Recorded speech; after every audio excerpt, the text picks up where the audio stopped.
Mr. Primetime. Cheers to hoodie weather. Hey, what's up, man? Long day. Yeah, man. 2 weeks since we had a call in. I know. To hear from the people tonight. I know. Let me share a link before people yell at me because I know they get a little excited if I don't share the link. The link is on there. So tonight is all about you guys. If you want to join in, ask us questions, fire out your hot takes, whatever you want to do is completely cool. Interesting. A lot of tweets we got today about the trade deadline and being, either buyers or sellers. And now there's talks about Jet fans are saying we don't need Fotokasi anymore. Trade him to trade deadline.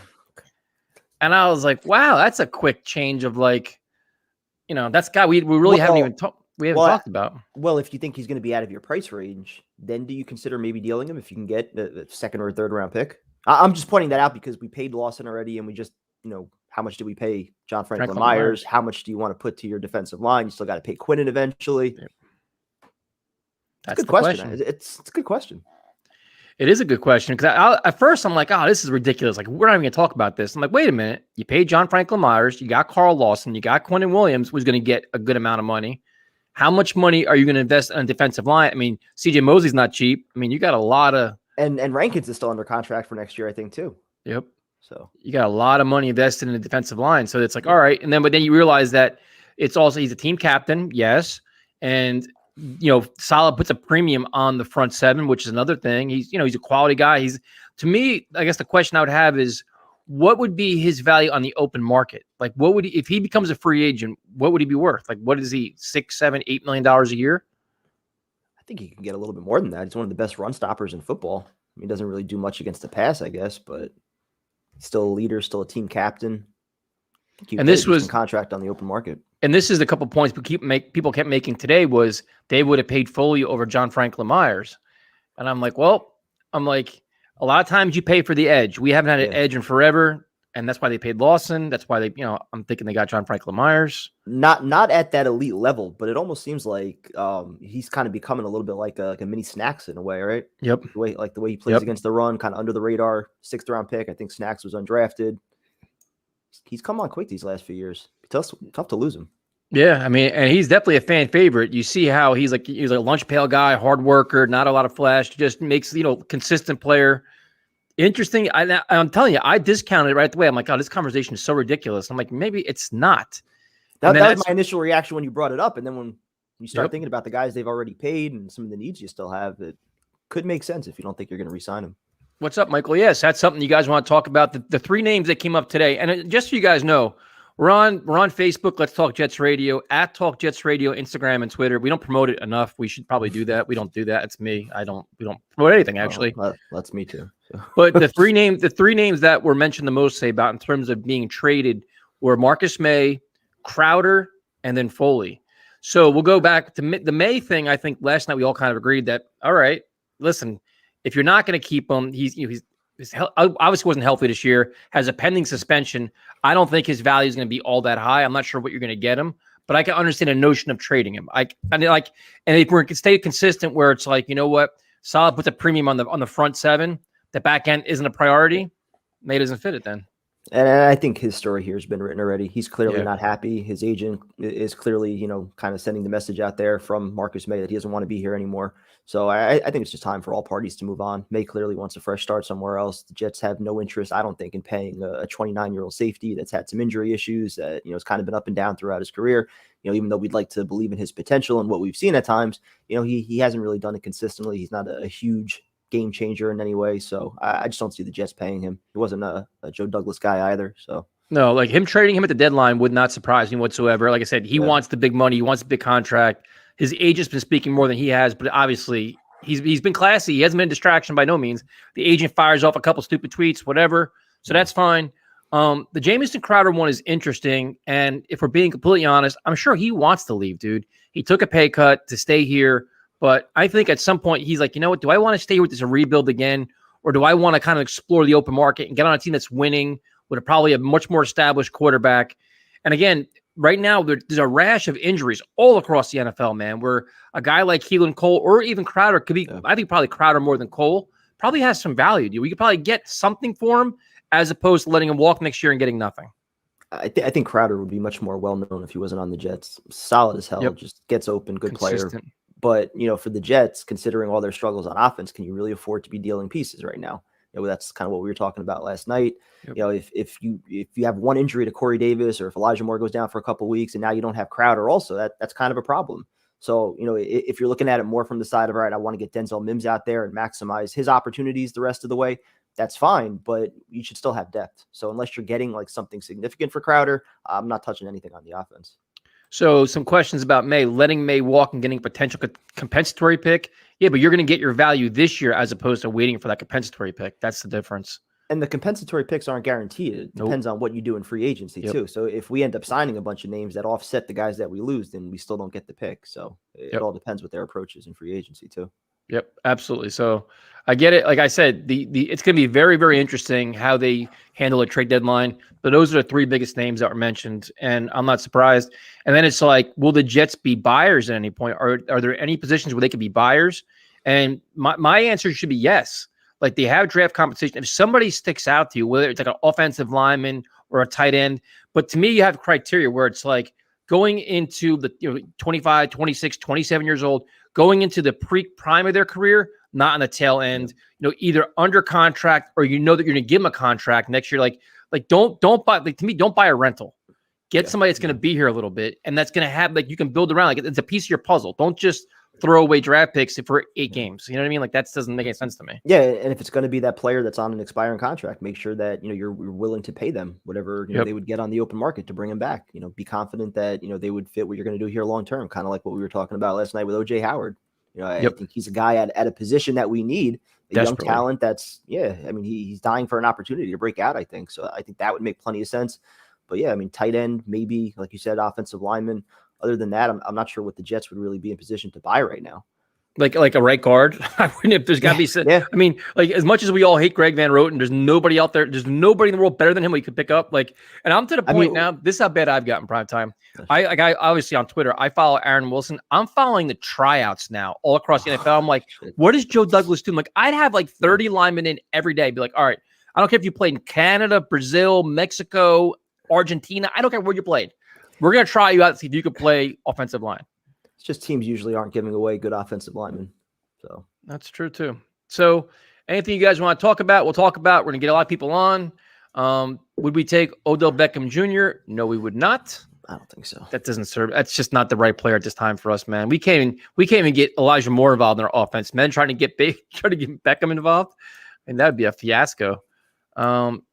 Would you guys do a Maye for Howard trade straight up? Fuck yeah, I would. I'm down. Without question, I would. I would definitely do that. And I would include like a 5th round pick or something in there. Yeah, I mean, I would definitely, like, I just think the Marcus Maye story's over, man. I think it's just, especially now, it's like, now, if anything, if you're a Jets fan, you're hoping for Ashton Davis to emerge and some of these other young guys in secondary to emerge, because you could basically remake your secondary. Joyner was a 1-year contract, right? So Joyner and Maye could both be gone. Not Joyner did anything this year, unfortunately, to injury, but you got to find guys.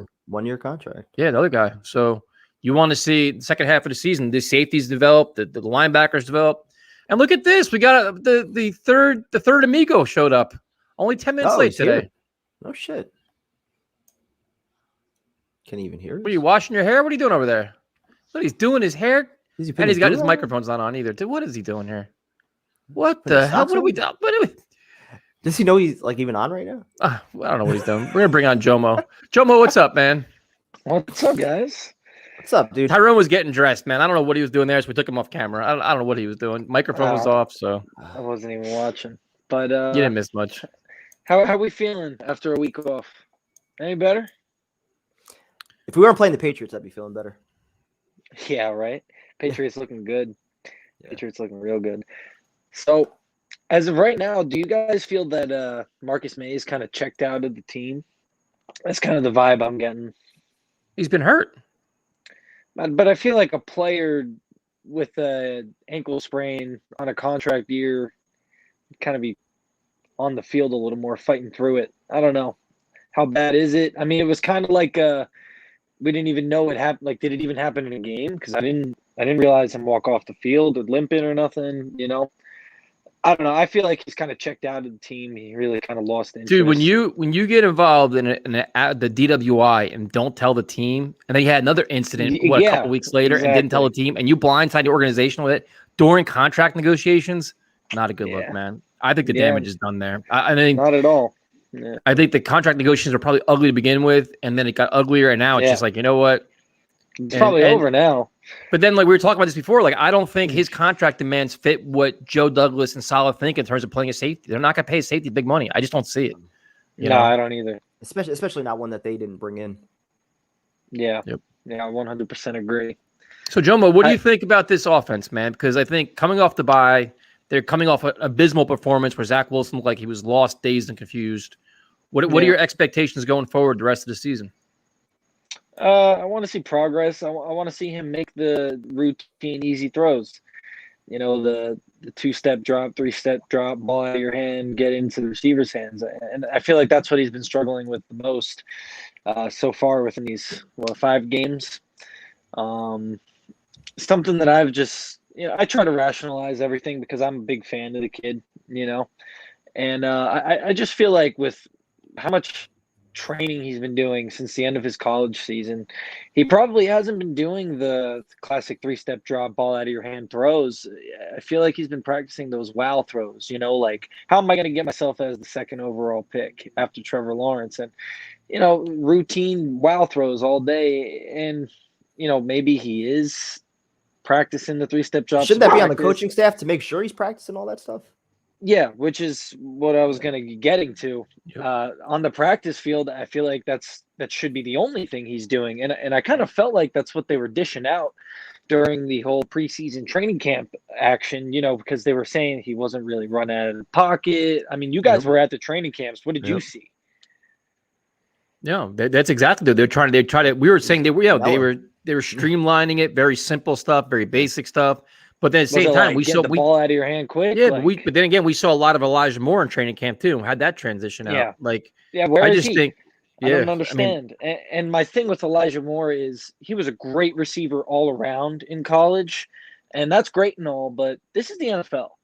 Maybe, just maybe, instead of putting him outside every play, maybe have him get acclimated playing the slot. Yep. Let him get used to playing the slot in the NFL. Let that game come to him, and then let him expand in the playbook. That's a really good point. Mims in a box. I don't understand. They want to keep Mims in a box. He's a young player. Yes, he should only be playing on the outside. I 100% agree. But don't you think the same thing about Moore? He'll probably flourish in the slot rather than playing on the outside. He's got this deep speed, yes, but he's young, man. You got to crawl before you can walk. Why not let them do the one thing that they could do great, whether it's Moore playing in the slot or Mims on the outside using his size, his speed. Isn't that what LaFleur said he was going to do when he came here? That's what we heard the entire offseason. Dog agrees too. Yeah, dog agrees. Oh God, he's going nuts. Let me let him in real quick. But yeah, that's where I'm at. That's where I'm at with all that. It's a really good point, though. It's a good point about Moore and Mims, though. It's like, instead of having them learn 25 different trees and everything else, let them become good at 4 or 5 and get them on the field and maximize their potential. Absolutely. I'm just real curious because I'm curious to see how the Jets handle their offense on Sunday and they handle it going forward, because you have way too much talent at the wide receiver position and at the running back group to not be good. Like they should be a competitive offense where you have a couple 100 yards, 300 yards. Every other team in the NFL is a high-flying offense, and we're sitting there stuck in mud for the first half of games. And something you kept saying on the Falcons game, you're like, why does Atlanta's offense look so easy? It just looks like it works. It looks so easy. Why does our offense look so difficult? It does, because they have Matt Ryan taking a 2-3-step drop, ball out of his hands instantly. But look at last night. Did you watch? You watched the game last night with the Bills and Titans? Same thing, man. Up and down the field, doing all kinds of stuff, like running the ball, just everything looks easier. You watch the Patriots Cowboys game. You watch these games. Their offense is just everything looks so simple. For us, a screen pass is like a work in progress. And like I tell you, we celebrate 2 first downs in a row, with the rest of the NFL is getting 15 of them in the first half. Yeah, first down is I'm screaming, right? We're celebrating. But something that I'm kind of worried about is maybe LaFleur is trying to fit the guys to the system rather than fit the system to the guys. You know what I mean? And I feel like that's what I'm seeing, at least with Elijah Moore primarily playing on the outside. I mean, Mims just isn't even being used whatsoever. Every time he's on the field, he's making plays, Mims. I mean, come on. He's a sure-handed guy. That's what you got him for, to make those possession catches. I mean, that's the type of dude he is. That's what we need. So, Jomo, three quick questions for you. We'll let you go. Yeah. Would you trade Marcus Maye at the trade deadline? I think he's a baller. I love the way he plays. I think he's been the most consistent player. But yes, he's gone. See you. If we could get a third, fourth round pick, hell yeah, man. I mean, how could you say no? Okay. Would you trade Crowder at the trade deadline? No. Okay. Would you trade Foley Fotokasi at the trade deadline? No. And I haven't seen. I mean, I'm not on Twitter. Maybe I should. You don't miss Twitter. Much there. but I haven't seen anything about getting rid of Fotokasi, and I don't really understand it, honestly. But then, if you're not going to trade him, though, are you willing to pay him? Yeah, I'm willing to give him not top tier D tackle money, but he's going to get it somewhere. Get him, in a way, he goes. I think so too. Yeah, he really is a great player, and he probably will command a lot of money in the offseason, but I don't know, maybe I think we could put the restricted tag on him. So it might be one of those situations where you see what other teams are offering, and then if you want to match it, go ahead. If you don't, I think you get compensation back. But I don't know, man. I mean, that's what Bill Belichick does. He lets his guys go. He gets all those compensatory picks, you know. But they also draft well and also replace talent with talent, like with the Jets. They haven't drafted a receiver. Jomo, good talking to you, man. Thanks for joining us. Hey, you too, guys. Have a good one. Have a good night, man. Some of their drafts haven't been that good, though, Patriots. So, prime time, we try to bring on our third co-host, and then this is the reaction we got when we bring him on. What are we doing here? It's like a beauty pageant. Tyrone was getting sexy for the live stream. This is what we try. We try to have just a nice, organized show, and then he comes on, and he's just doing all kinds of shit. So, let's try this again. What's up, man? He's probably like 20 minutes behind. Does he hear us? Is he muted? He probably started the stream once he joined. So like he's watching it like 8 minutes behind. Oh, there he is. What's up, man? What's going on, fellas? What's up, man? Yo, what's going on? What's going on, man? I just tie my hair up, bro. I said it's very simple. Just tie my hair up. Well, no, usually what people do is they do that before they come on camera, but you're all about the show, man. You're just getting everybody the whole full experience. I mean, listen, man. Voila, man. You know what I mean? Voila. Yeah. So Tyrone, would you trade Foley Fotokasi? First of all, I want to say, great call by Jomo, always on point. Nah, hell not much. Well, you know what? Like he had a good point, man. I would tag him, bro. Like, nah, I'm not trading him, bro. Nah, he's too valuable of a piece, man. He's the one player on defense that's actually, able to stop the run. He doesn't have that pass pressure. So you're gonna pay him the top 5 salary of the top top 5 defensive line in football? I'm gonna tag him, and is a restricted free agent and get something valuable for him. That's what I want to do. Why would I? You know what I'm saying? Why would you do that? Why would you listen, so why not trade him now then? I mean, for what? Because you're not gonna get the true value that you want right now. Actually, his value may be higher now than it's ever been. Could be. Nah, you have a contender that's looking for some help on the D line. Captain of the team. Yeah, you want a 3rd round pick for him where you can probably get a 2nd for him?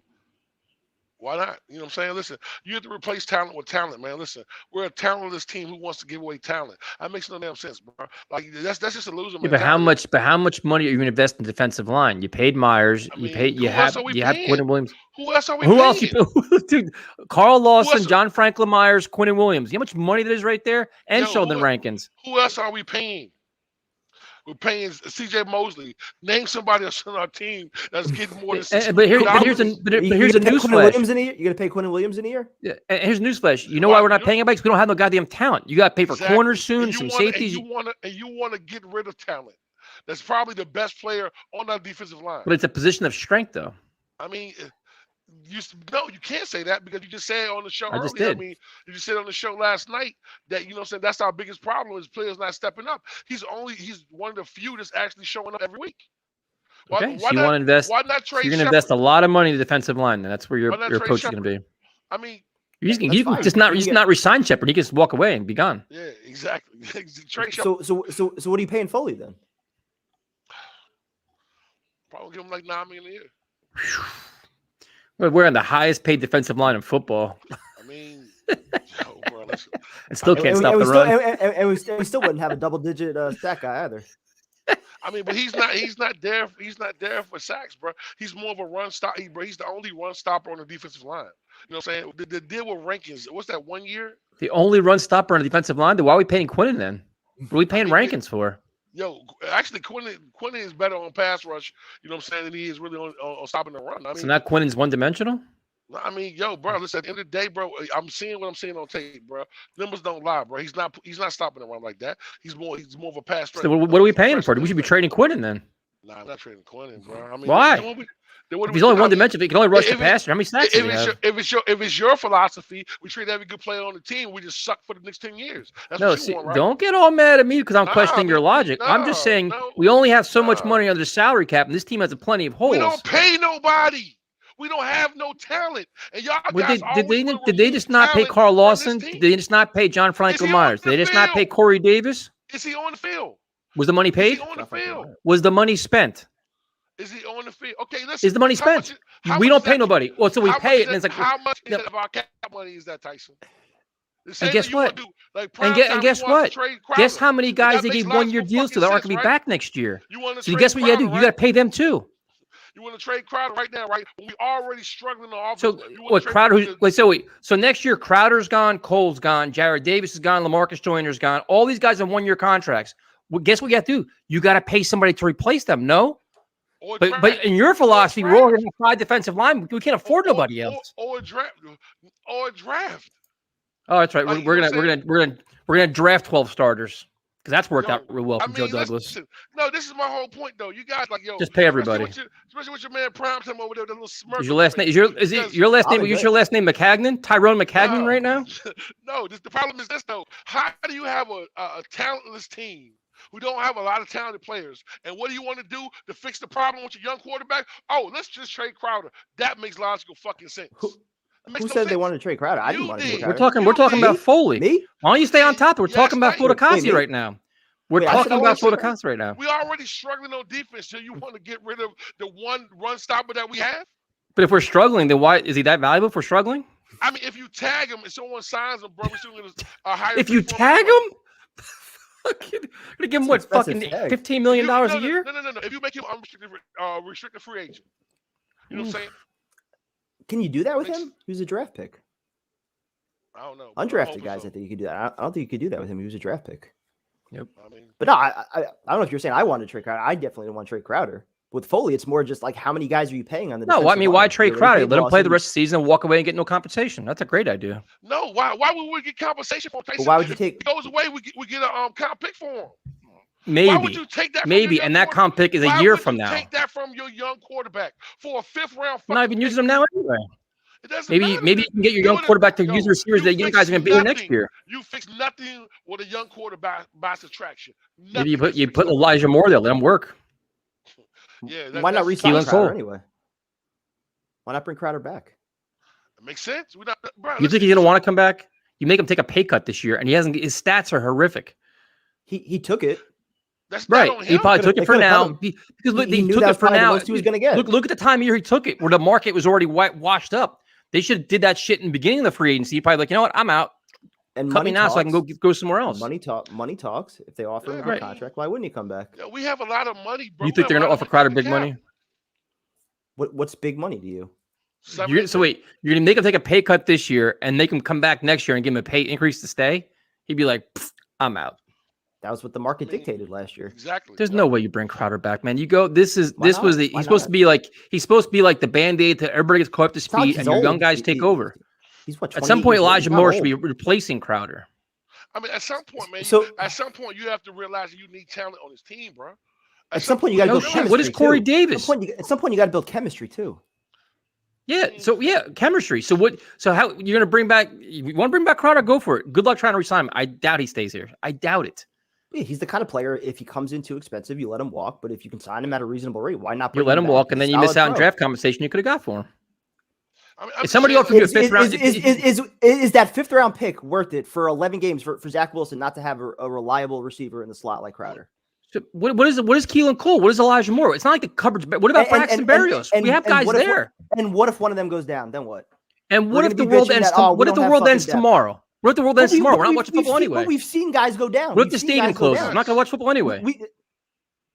Bro, have we not seen receivers get injured like all year? You got Berrios, you got Cole, you got Moore. If you can get a 4th or 5th round pick for Crowder, we are a team that was lack in receivers for the last 3 years. Then we got a little bit of receiver talent. You want to get rid of it for a 5th round pick. You can play more. You can play Mims, and you can still have Crowder. Because you act like you're replacing Jamison Crowder with Clyde Gates.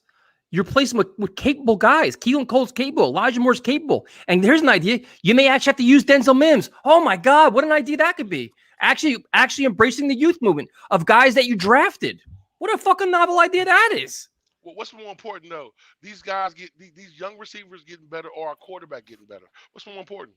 None of it's happening right now. What the hell's the difference? I mean, but Crowder's dropping passes too. He's dropping them just like everybody else. Corey Davis dropping a lot of them too. Well, he's dropping a lot of big passes, bro. I'm just saying. All right, so we will go back to the callers because this show's to me. I guess one of these shows tonight. Yeah. We'll go to Jake. What's up, Jake? What's up, guys? How you doing? What's going on, man? We were doing all right, but shit's breaking loose already. Yeah, I've been kind of in and out. I just got back from the gym, so I wanted to just catch the. Is the show like in the middle, or is this the beginning? I don't know where we're at. What the fuck? You come on? Don't you know what's going on? No, I'm also studying for something. So I'm. Jesus Christ! Now you're paying attention, man. Yeah. Well, we're not gonna tell you shit, man. So just tell us your takes. Well, first, did you guys at least recap like last week's game? I'm guessing yes. We did that last week. No, I didn't. No, we didn't have the call in last week. Actually. Yeah. But we recapped it on Monday. We shared our takes, and that was it. Yeah, but fans' takes are good, so I want to get. Which means you didn't watch the Monday show. Then you didn't give a shit about that. So it's really all about you and your takes. Is what you're worried about. Well, the Monday show was great last week when you had to do the shotguns. That was beautiful. So yeah, bastard. Well, first, what was your take on the game? Since you clearly want to comment. Fuck that game. It's time to move on. We're on to New England. No, we're back. I can give a shit about the game last week. 2 weeks ago. Well, listen, it's going to go into this week. That's going to proceed. Fuck the Falcons.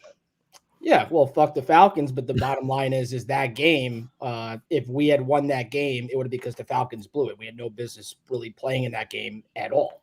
That's the way I see it. Now, the way I look at it, because I'm just going to be frank here, is, Oldbridge actually, I still think is a great defensive coordinator, but he didn't show up at all in that game. Like, that whole defense did not show up from start to finish. I don't care about the turnover. I don't care about any of that. So to me personally, the defense just did not show up. They were flat from start. Now, of course, the number one thing everybody should be talking about is the first quarter woes for the offense. I mean, that is just when I saw that first half woes. Yeah, I mean, well, specifically the first quarter. I mean, like maybe I was running on 4 hours sleep going out the night before when I saw we're the worst first quarter offense in the NFL. I'm like, that is a very alarming stat. And this is coming from the guy who picked the Titans to beat the Titans the prior week. But the fact is the first quarter, they're still not getting it done. So for LaFleur, I really hope this bye week, he really, really, really took the time to sit down and say, how am I going to utilize this offense? And it's really good about getting the best. I caught the tail end what you guys just said. I mean, the fact is they got to utilize their young talent. I've already said many times in this chat, they should be trading Jamison Crowder.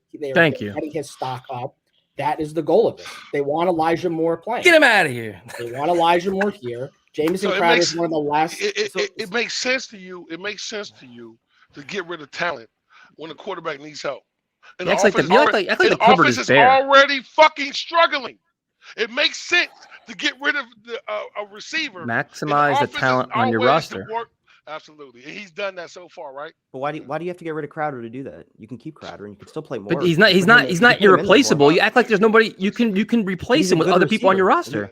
He's a good receiver. What is Elijah Moore? What is Keelan Cole? We don't know what Elijah Moore is. How much of a drop-off is there from Braxton Berrios, Jamison Crowder? Is that much of a drop-off? Jake just said I think it's a pretty decent drop-off. In the first half of football, correct? Jake, you said Right. that, So that that just shows you that's So, Crowder's not catching 10 balls a game, is Crowder's he? not getting it done. Means let's get a pick while he's Yo, valuable. Crowder- That's what I would. He was injured for a bunch of How's games. it, yo? Crowder is so Thank great. you, We still have one of the worst Prime offenses in football. Time. Yeah, he's Didn't been he hurt. miss like 2 games And or so- 3 games? Exactly. And so did Elijah Moore. And all you guys were up and roaring when he came back. Oh my God, he's back. Woo, woo, woo, woo. How did He won Crowder the do in game. London? How did he do with Tennessee? He helped us win the game, right? How did he do in Lose London? that, though, right? Well, actually, Yo, Keelan bro, Cole this also is caught shit just show. as much of a call as Crowder, so I don't see much of a Yep. difference. Exactly. What now? I really don't. Repeat that? Elijah Moore's been injured, so that's the reason why Crowder's been relevant. Also, let's not forget this. So over and it's over not again. possible that Moore doesn't get hurt again. Yeah. No, Moore because can get hurt. because Keelan Cole. he hasn't done that since he's been there. Prime time. He hasn't done it since he's been there. He's been healthy and on the field and being producing, correct? Yeah, okay. Go ahead, Jake. Finish your story. And then we'll talk I about made my it. point clear. This is about getting draft picks right now. It is. This is a 1-4 team. We knew this How many team wasn't need? going to. How many draft picks Excuse you need, Jake? How many draft picks do we need? I'm just asking. Like The rebuild through the draft, don't you? I don't understand your So question. now you don't want draft picks either now because now draft picks don't mean anything now. Yo, this is such bullshit.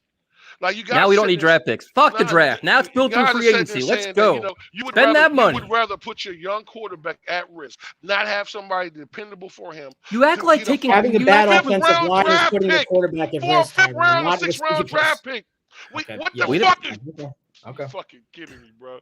Y'all go ahead, man. I'm just So based on what Tyrone's saying, we got to give Crowder a 5-year extension. We can't lose this all-star. Nah, I just think it makes sense to get fifth round draft pick and take a value. No, because it's very Because he's true. doing Right so now, well you right now, keep right? him. I think there's a big difference if you're talking about a 2nd round draft pick versus a 5th Absolutely. round draft pick. Thank you, Prime Time. When you're talking about options surrounding your quarterback. I don't know. A Hey, fifth round, that's it. 6th round pick. That makes sense. No, draft picks Yeah, don't mean late shit, man. round That's pick. right. A You late can't round pick, anything you after can't- round you can't- 5 doesn't You entice want because you. another you can't- 6th round pick. You want because- another fucking because- punter or We have or 3 field 6th round goal picks holder, already. man. Because you can't package a 5th round pick with something else, move up in the draft. You can't do that because obviously the 5th We round have a pick means you fifth, just we stay have there. We have 3 6th round picks. I mean, Cool. Exactly. Hey. Package those together, Prime Time. I don't know. Well, those are gone. The Obviously, 6th rounders are no. gone. you can still trade Maye if you want a 5th round pick. If that's what we Trade need. Maye. If that's Trade the Maye. missing ingredient, a 5th round Trade pick, that's Maye. what we need. We could trade Marcus Maye. Listen, Trade we defensive all win- guys.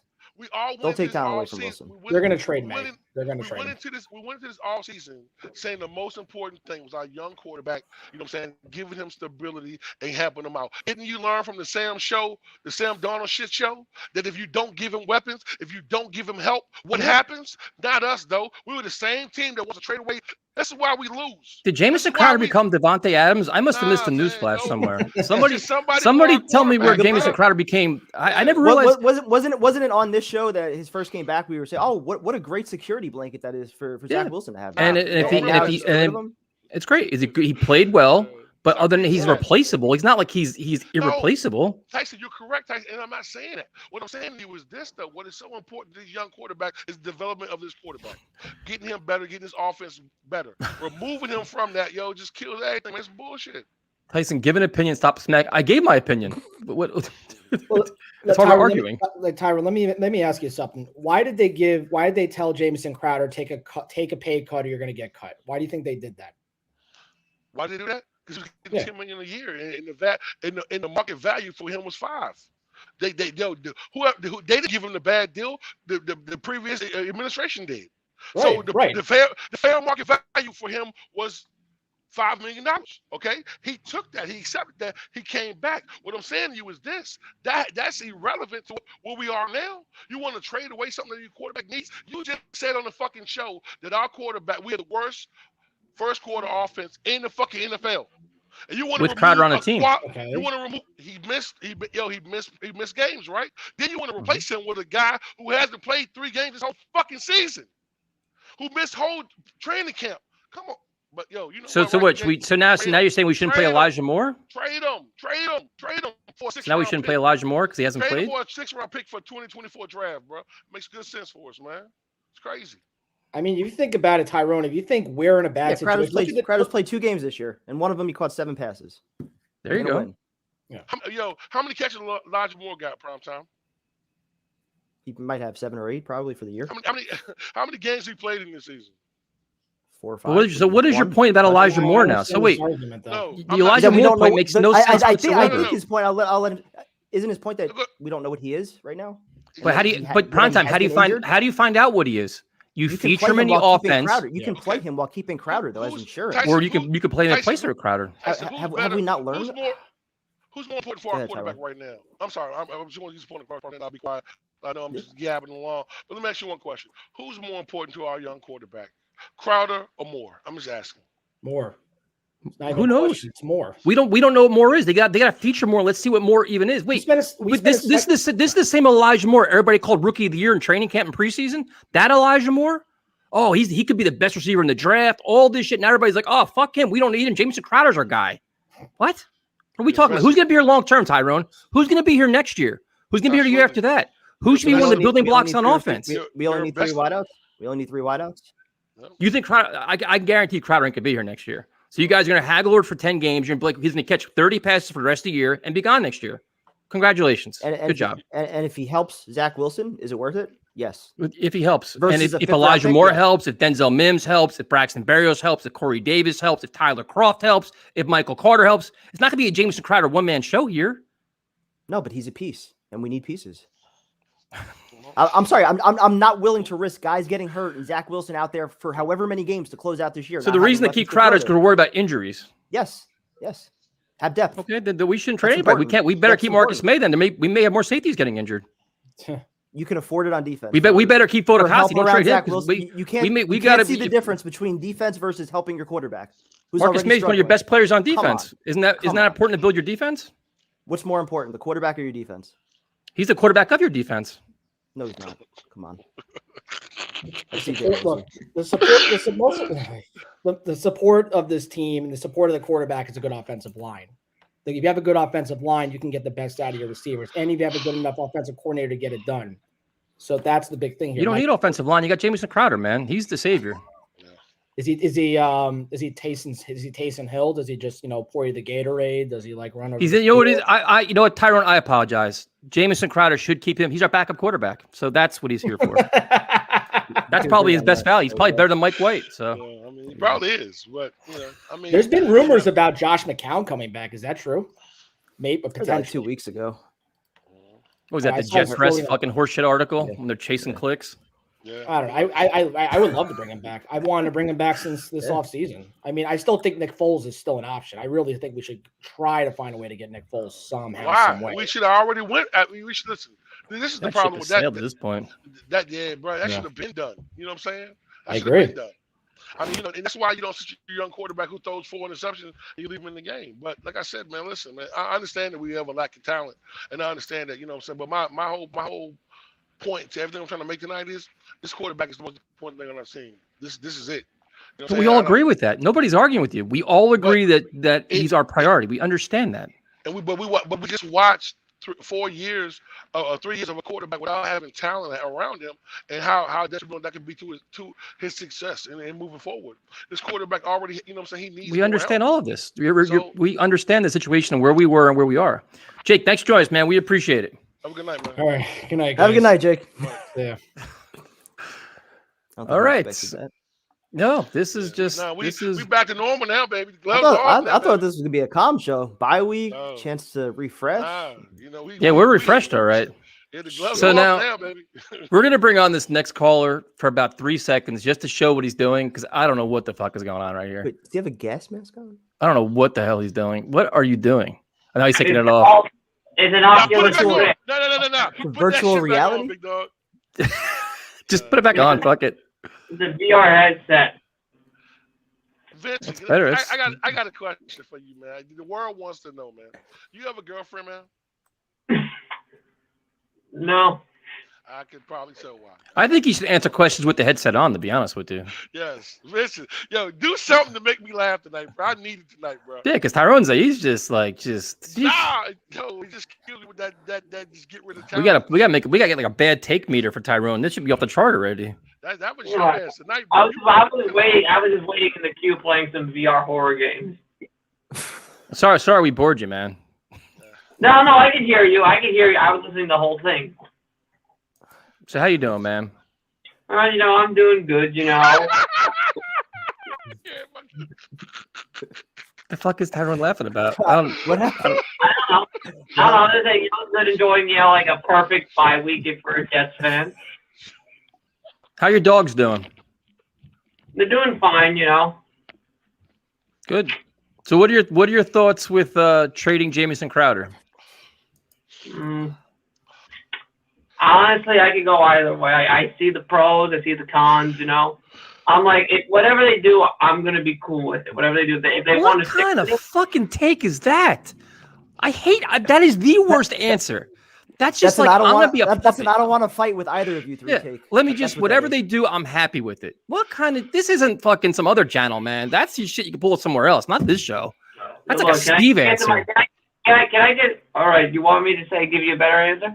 Yeah, but that's we expect that. All right, you want to know what?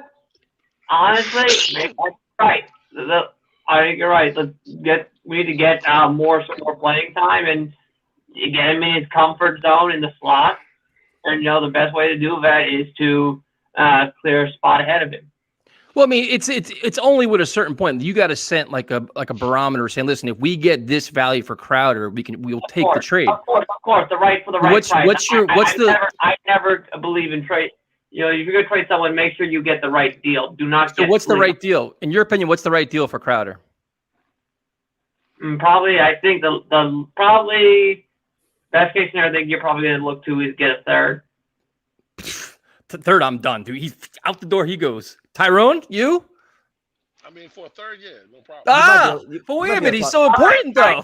But that's the thing. For a fifth, it's not worth it. Yeah, for a third, you might be able to convince me for a third. Yeah, All right, that's a little different. That's a valuable draft pick. That would make sense for the future of your team. That's two first. With a third round pick, you can conceivably add a legitimate building block. Fifth round pick, you're thinking, all right, this is probably not gonna happen. All right, can I get to talk about what I really want to talk about, the upcoming game? We do that on Friday.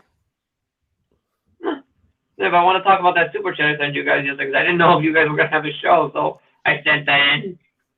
The what? You remember what I said about the Patriots' inconsistencies? Yeah. Because I think that's going to be a big advantage going into this game. It's like you look at the trend. Week 1, they're terrible. Week 2, they play good. Week 3, they're terrible. Week 4, they play good. Week 5, terrible. Week 6, they play good. They're consistently. So their season is on their brink. Bill Belichick hates the fucking Jets. They desperately need a win, and they're at home. I don't think any train makes a goddamn difference on Sunday. They're gonna be out for blood. I think it's at home.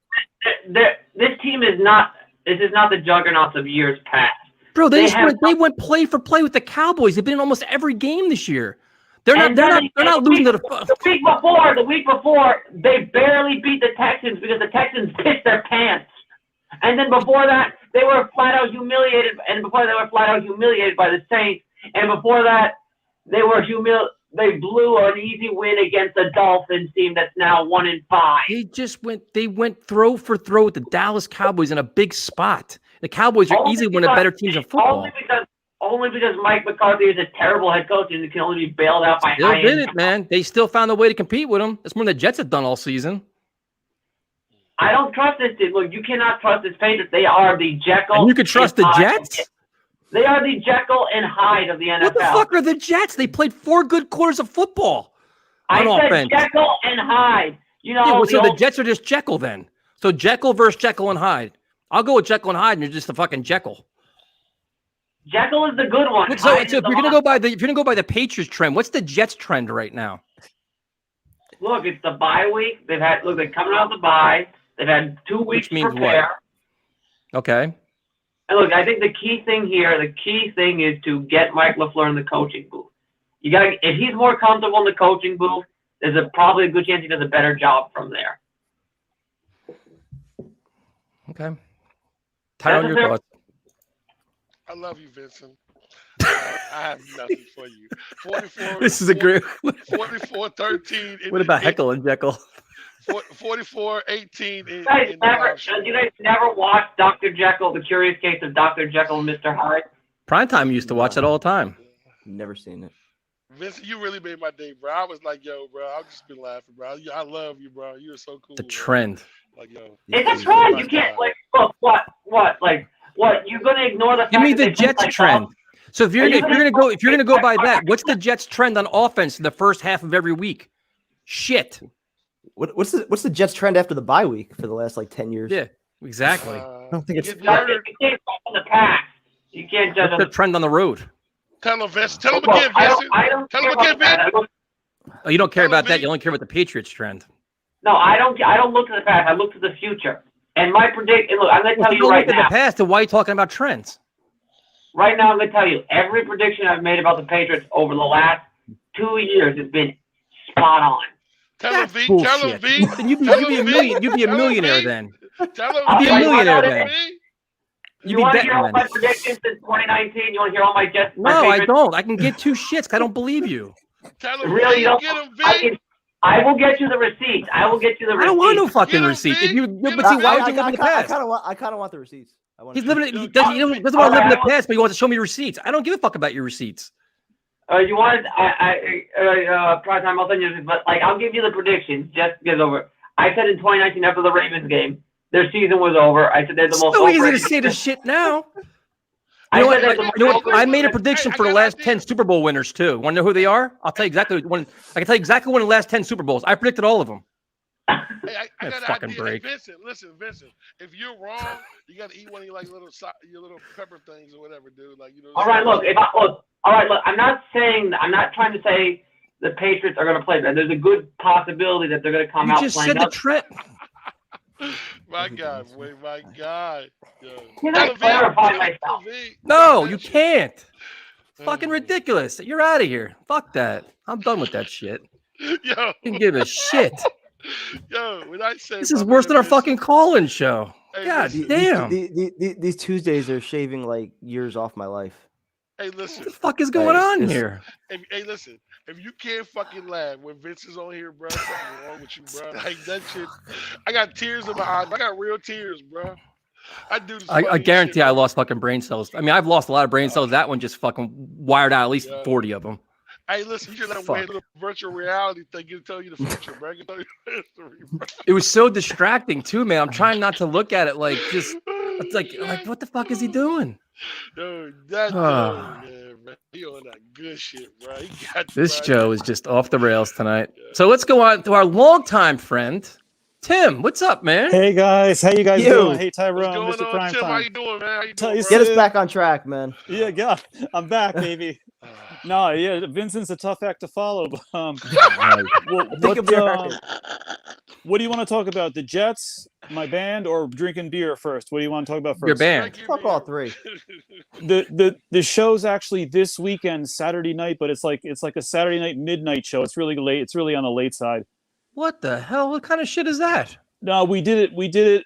We're playing like the first band after the headline act. So yeah, a lot of people are going to leave, but it's still a good show. It's two good bands playing. High and Tight is one of them, and this other band, the Carvels, and us, the Wrestlers, play at midnight. What's the name of the place you're playing at? It's a Parkside Lounge on 317 East Houston Street in the Lower East Side. It's like pretty easy to get to, but it's like a midnight show. It's late, man. It's late. How long is your set going to be? Tyson's got to run at 5 a.m, so. Yeah, Never stopped me before. There'll be shows around the holidays, like earlier on in the evening, but it's like a 40 minute set. Awesome. That's great. Yeah, but I want to let you guys know, and anyone else who wants to come out, like Parkside Lounge, Parkside Lounge. Definitely. Dive, Lower East Side Dive. But yeah, what else is going on? Talk about beer next. Let's talk about beer. That's always good. Okay, I have a question. Other than everybody on this screen right now, Tyson, Mr. Primetime, Tyrone, myself, who else has done shotguns on this show? You, Question. Jose. Okay. I think Jay did one once. I think Jay. I think did Vincent do one? No, he No, threw up. He did a shot. And Nah. I think he threw up. Yeah, I'll pay- he I'll threw pay up money the for that ghost shit. pepper, right? I'll pay the ghost pepper. That was.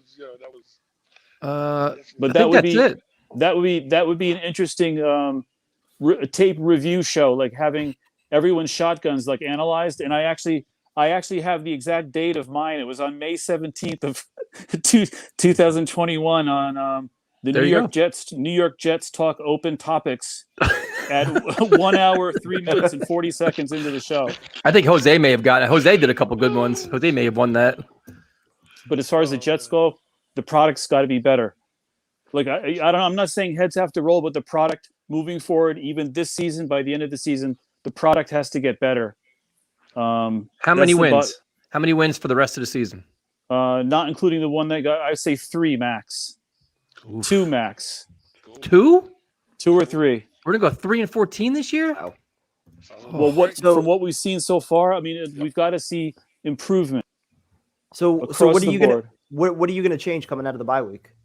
Play Mims more.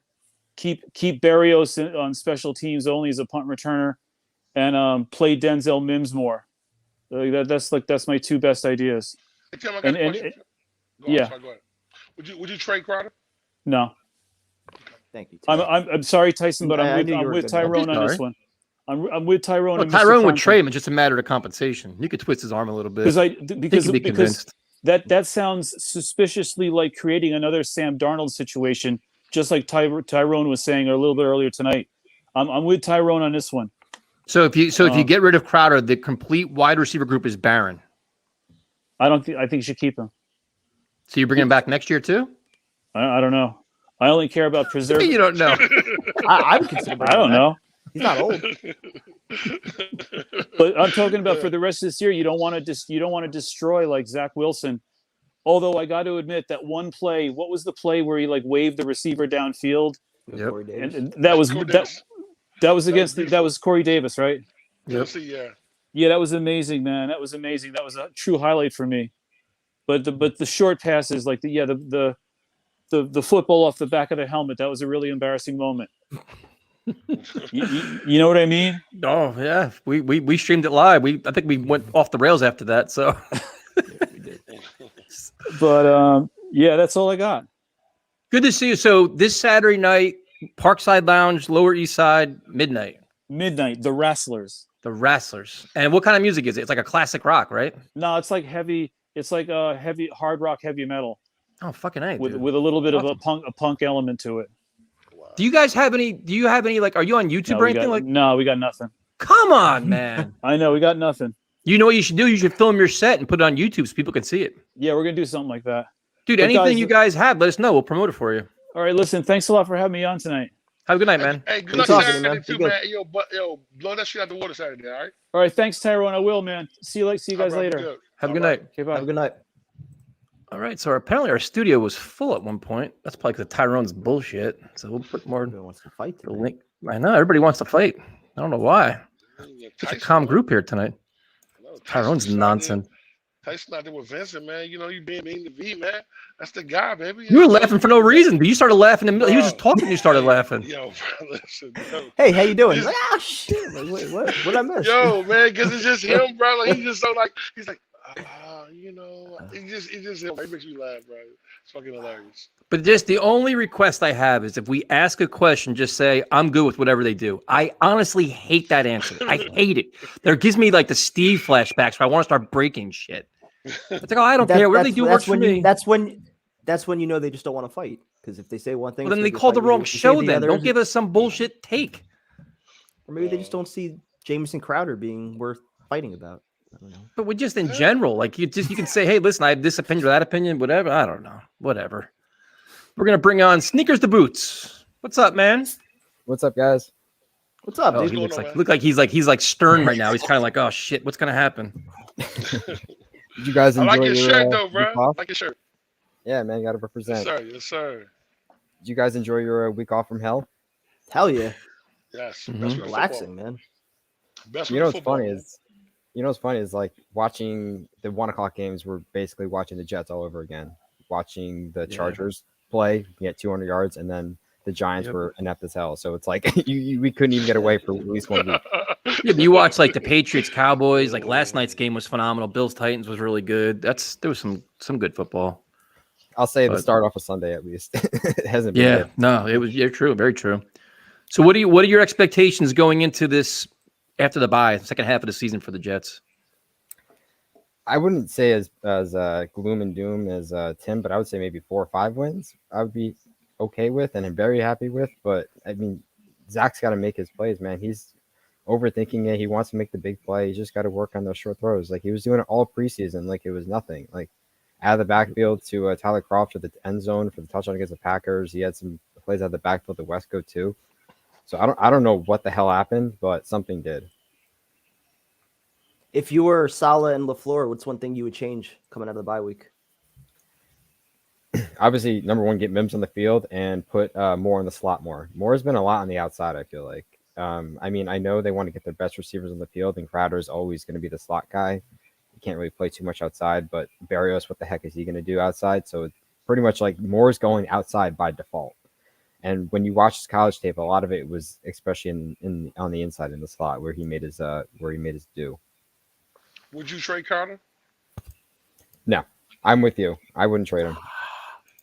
I mean, you could sweeten the pot with maybe like a third round pick, but we won't get that for him. Like especially now with the trade deadline coming up. I mean, unless you're having a playoff team, like looking for an extreme push. So like what about fourth round pick? Would you for a fourth round? No. So what? Third round, you do it. Anything other than that, you wouldn't do it. No, I mean, fourth round kind of gets into the weedy area of like, do we hit on somebody? Do we not? Kind of thing. Well, for Joe Douglas, that's every round. Yeah, well, we got James Morgan our last one, so let's be honest here, right? There's no slam dunks in this organization, man. Joe Douglas doesn't have that for me yet. Shit. Let's not let James Morgan be our fourth quarter measuring stick, bro. Please not. So what about Fotocasio though? That was the name that was brought up today, where it's a guy that's very obviously valuable, team captain, lunch pail guy, but playing at a high level who could command a pretty good salary as a free agent. What do you do with him? Yeah, you got to let him play out the rest of the year and see what happens. I've agreed with Primetime when I saw his video. I didn't like the Franklin Myers signing. I mean, I think he deserved it, but like he definitely needed to prove that over a period of time because that's a right lot of now, money. like Joe Douglas is going to be strapped for cash pretty soon, and especially if Quinnen like starts to get his motor going, like we know he will. Hopefully he does. He's going to have to make some very big decisions with that money. Yeah, well, okay, good. I was just say real quick, like the thing with Franklin Myers that kind of threw me off is that they signed him so early in the season where it's like if he would have done that over 12, 13 games, I don't think personally he would have turned down a contract with 4 or 5 games left, risking injury just to make an extra $1 million or $2 million hitting the open market. So I think you still could have got him at that same contract, sometime in November, where he's actually proven it for a little bit longer, as opposed to doing it now, where maybe he gets hurt, maybe he doesn't, continue doing what he did to start the year, where he's got 3 sacks in 5 games. So I just would have liked to have seen it over a longer period of time. Because now you're pouring a ton of money into that defense, and like we were just talking about with Foley, do you have enough money to bring him back? Because then you're paying 5 of your 7 guys on that front 7, pretty big money if you bring back Quinnen. So. That's been our whole mantra for the past 5-10 years at least, for just defensive line every year. Yep. Yeah, but you look at it like that. But if you do that, you see you have Mosley. You still say you have Quincy Williams or Jared Davis as one of your linebackers. You still need another linebacker. You need 2 safeties, and then you got to hope that all these corners play out or pan out. And maybe if you want to spend money on a corner, the Jets have a lot of holes, man. We want to upgrade the offensive line. Yes, you could try to draft guys, or you could pay somebody. It's hard to you want to spread the money all the way around, and it's going to be hard to put it on the defensive line. But my biggest thing was I think they paid him too early because it always seems like we paid the wrong guy. We paid Mo when we should have paid Sheldon. So what if we should have paid? Damon Harrison. Exactly. Yeah. You know what I'm saying? So what if we should have paid Foe instead of paying Maye? You know what I'm saying? Just it's so touchy for me because if Larson wouldn't have got hurt, man, could this been a whole different conversation? You know what I'm saying? Not knowing what we have. So I mean, it's I don't know. Is it fair to say, or is this too negative? Is it fair to say that we have 2 $15 million defensive ends that we really don't know exactly what they are? I think we know what Carl Lawson is. Yeah. We know what Carl Lawson. He's got a resume. Coming back from injury right now, do we know what he is? 2 torn ACLs. He's already come back from a couple injuries, though. I mean, no, I think the only. Do we know what he is? I think the only thing you can go by if you want to have some kind of faith in the Jets is that Saleh is a defensive guy. He's been around a lot of very good players with the 49ers and Seahawks. So he may know a very good defensive player if he sees one and say, listen, this is one of the guys I want. This is my building block. That's the only thing I can think of where look at some of the defenses he had, man. They've been very good. Where he's got, and when the guys go out, that's my only thing. But then it's just all right, how much money can you devote to this when we have so many other holes? Like, would you rather spend money on Fotokasi, who we all respect and like, or get a very good right guard? I mean, but also having two. You know what I mean? Like that $9 million can go either way. I'm playing for the guard. But having 2 first-round picks and 2 second-round picks, you know what I'm saying? That, you got to get you get a really good pass rusher early in the draft. That's why I was kind of wondering why they did that. I mean, I don't know. You know what I'm saying? I just, but the line needs to be fixed regardless. You know what I'm saying? That has to be fixed. That's something that actually I wouldn't care. We took all 4 picks in the first 2 rounds and just showed the line. It's just something that needs to be fixed. It's been gonna be interesting, man. Yeah. So how much do you guys think is actually LaFleur's doing or is Wilson's doing with what's going on? I mean, I know LaFleur's getting a lot of flack for some bad play calls, and he's definitely had some his fair share. But like, there's some plays where with Wilson, it's like, what the hell are you doing? Like the screen pass to Crowder near inside the 20 or whatever it was, like that was a perfect play call. Like all the 2 corners were playing like 7 yards back off a man, and then the safety wasn't even close. So like if he just put the ball on him, he would have ran to at least the 5 yard, if not a touchdown. Like I think it seemed like it's a comedy of errors where everybody's involved at some point. I think Zach Wilson's no doubt struggled and missed some easy throws. I think the play calling's let him down, and then when the play calling is okay, somebody misses a block or drops a pass. It's like I don't think LaFleur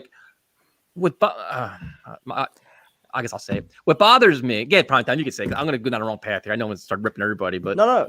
I want to hear what you have to say.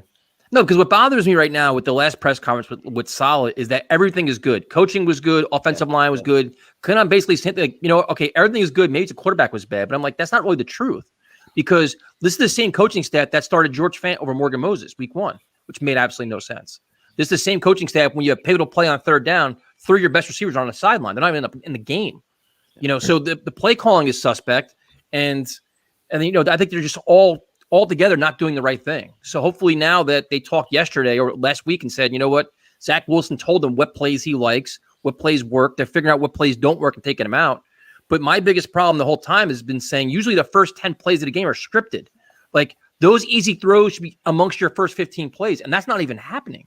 Like Tyrone makes a good point. Most of Zach Wilson's best plays are improvisation. They're not even scripted plays. They're him running for his life, rolling out, and making something out of nothing. Not many of his throws have been something that's, a play call. I mean, I could be wrong, but that's kind of the way I looked at it, at least. Same way. I mean, I was just go ahead. No problem. Good. Go ahead. I was just gonna say, like, I think LaFleur's gotten a lot of the blame, probably a majority of the blame for some things that, on one hand, yes, you can blame him for definitely the first half issues. I think a lot of that falls on him, but like Sneakers to Boots was just saying, how many plays were there in the last game, especially in London? Yep. There were wide open receivers. He had the one deep ball to Elijah Moore that he missed, the other one to Corey Davis, the 2 screen passes. Even in the Patriot game, there was a number of receivers that were open where, that was the 4 interception game. So there has been moments where the play calls have been there and the execution just hasn't. There also have been times like you said, Tyson, where receivers have dropped balls and offensive linemen are miscommunicating. So it's been a comedy of errors, but I do feel like LaFleur's got up on the run too more of the blame maybe than he deserves. That's just me. All I'm going to say is I'm tired of this coach speak from Saleh. Like I'm sick of it already. It's like, we hired you to be that rah-rah guy. We need you to be that rah-rah guy. If you're not going to do that by maybe like week 12 and we're continuing down the path, and what the hell are we doing? We're basically to like a proper, I guess, Adam Gase. I don't even know what the hell. Like I'd rather like, listen, I understand that he's trying to bring in the culture of positivity and this great energy and the new culture and all this stuff. I completely understand that, but don't start telling us how great everything was and how great everybody was and how good everything was when you're 1-4 and your offense is one of the worst in football. Listen, and I'll come off as being negative, but I really don't give a shit. The Jets got very lucky with some teams that didn't have their best weapons. That they beat the Titans, yes, but they were also out their 2 best receivers.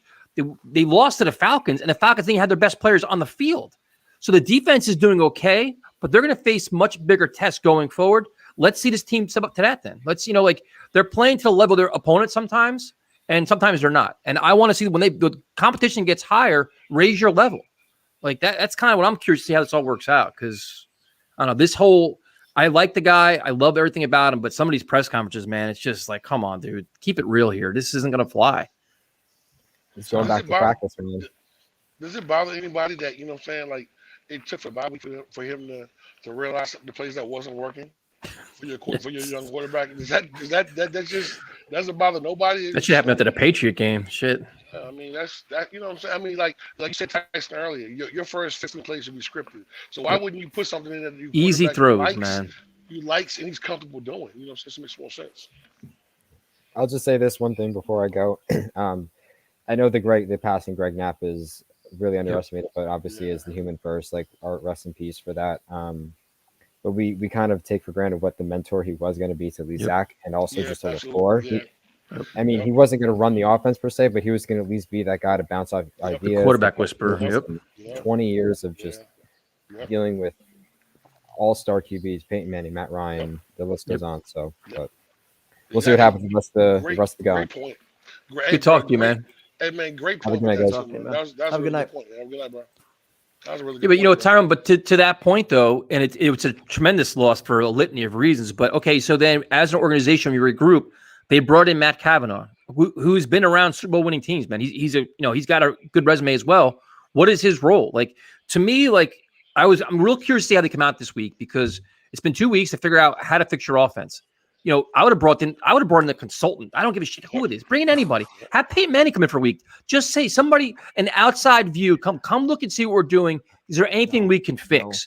Is there? Dude, I would have did it. No, I leave no stone unturned, man. You got this much inexperience in the building. Fuck that. Whatever's not working. Anymore. I can't do consultants. I mean, but whatever's not working. I mean, listen, you have to look at this. You have to look at this offense and realize it is not working. Like, these guys are running your routes. These guys know what you're doing. You know what I'm saying? Absolutely. Good example right there. North Turner. Exactly. You bring somebody in. If nobody on your coaching staff can figure it out, then you got a bigger problem. I mean, but we'll find out. We'll find out over the next couple of weeks. Ain't that kind of the point that we're trying to make, though? Like, that we already realized that, you know what I'm saying? Listen, like, you know what I'm saying? It's too early in the season for us to be having these kind of problems, especially with an offense that, you know what I'm saying, we thought were really, you know what I'm saying, really be successful. So, like, if whatever's not working for the quarterback, make it comfortable for him. I mean, if you do anything, you know, so we can, you know, we'll run the ball. You know what I'm saying? These long out plays. I just think collectively, the guys that are in the building should be able to figure this out. Whether it's Saleh offering something from, you know, the defensive perspective on how teams might be approaching, you know, the offensive LaFleur or vice versa. Like, the guys collectively, the coaching staff collectively should be able to figure this out. We shouldn't have how many coaches the organization that doesn't know what we're doing.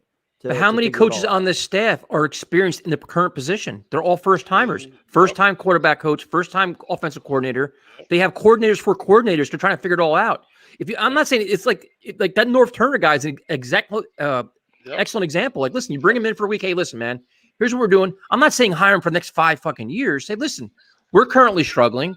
Give a look at what we're doing here. If you have any recommendations, we're open to it. If you're so worried about developing your young quarterback, you find every way possible to fix this offense. If that's what it takes, when you have an inexperienced staff, then so be it. Like, you can't hate the idea. Now it's like, okay, they decide not to do that.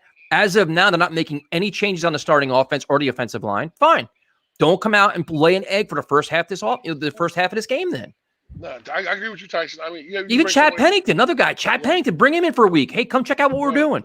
Josh McCown, any of these guys. You bring North Turner in, you let him look, watch his tape. What do you see here? Boom, boom, boom. I'd have done this. It's just suggestions. I mean, you know, I'm not even trying to be funny, but call your brother, man. Like, look, bro, you know, I'm gonna send you some tape. Watch this shit. What am I doing wrong? Help me to help us. You know what I'm saying? And that's what it is. I mean, listen, you know, we expected this really high-flying, potent offense. We haven't received that. A lot of not even high-flying, Tyrone. Just a competent offense. I mean, bro, listen. We listen. Everyone on this show, everyone who's called this show, really thought we were going to get guys schemed open. That's what we thought, right? I know I thought that. Have you seen that? I mean, like, out of all the quarter football we watched, we probably watched, what we said, 5 good quarters. That's about it. You know what I'm saying? That's good. It's not good at all. All right. We're going to bring on, we got like an all-star cast here. Motivational Jet. What's up, man? Tyson, fine, Tyrone. What's going on? Yo, what's up, man? Bro? How you doing, man? I'm chilling, man. Chilling. I'm just happy Look that bigger than Kevin, is man. Coming back for us and all that. Now, there's something I do have to say. Like, I'm gonna agree with you, Tyrone. Like, I would not trade Jamison Crowder for 2 reasons. 1, he knows the system very well, and 2, you need somebody like him to like mentor these young heads in order for them to grow. Well, Corey Davis can do that. So can I Keelan Cole.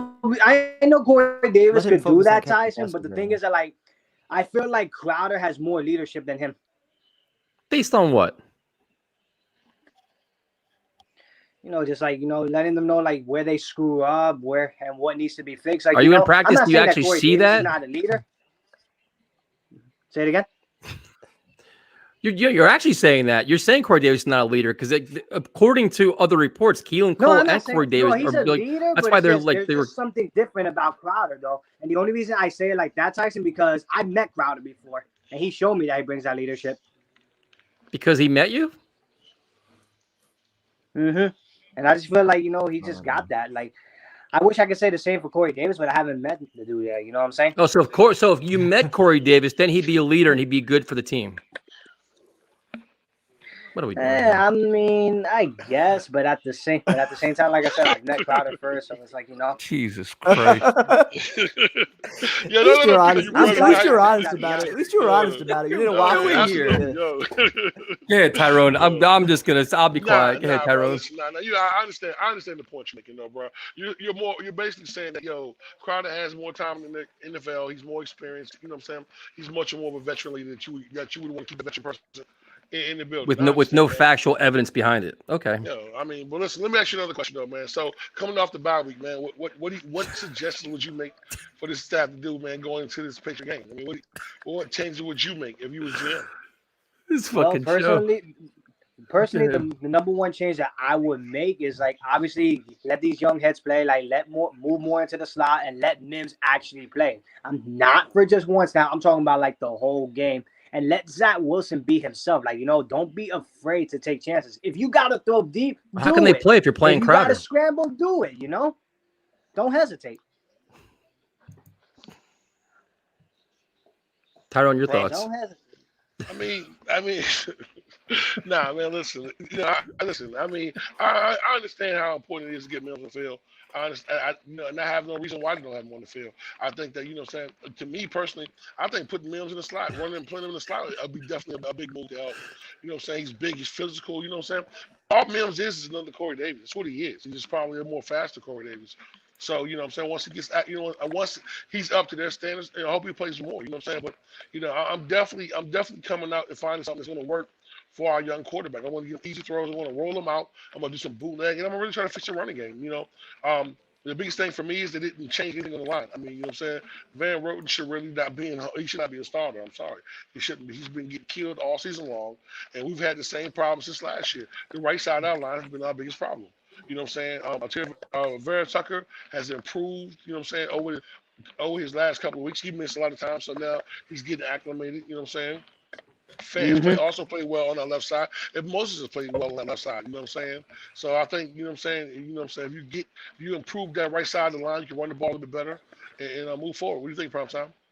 And that's the thing too, the right side is literally like the number one thing that needs the most improvement. Because I don't trust Van Roten for shit. Completely and agree. I'm not gonna lie to you on that. I really don't. And we were talking last night. If Cameron Clark wasn't on IR, I think he'd probably be starting right now with Van Roten. And it still doesn't make any sense why they didn't even look at any other center options either. Yeah. Now the other thing we also need to do is we need to Saleh needs to build like some creativity. Same thing goes for LaFleur. I mean, defense. Listen, I mean, in creativity with defense, I think in the Atlanta game, I just think that we didn't get any pressure, bro. Like, you know what I'm saying? No pass rushing, just rushing forward and just kill them. You know what I'm saying? That was the biggest problem with that, man. You know what I'm saying? But the thanks for calling, man. We appreciate it. LaFleur, he needs to design some screen passes, So take some ideas from your brother, Just give him a call and be like, yo, what do I need to do? And all that. Don't hesitate. Have a good night, man. Thanks for calling in. Have a good night, Tyson. Good talking to you. Be good, man. Whew, man, this is a doozy tonight, boy.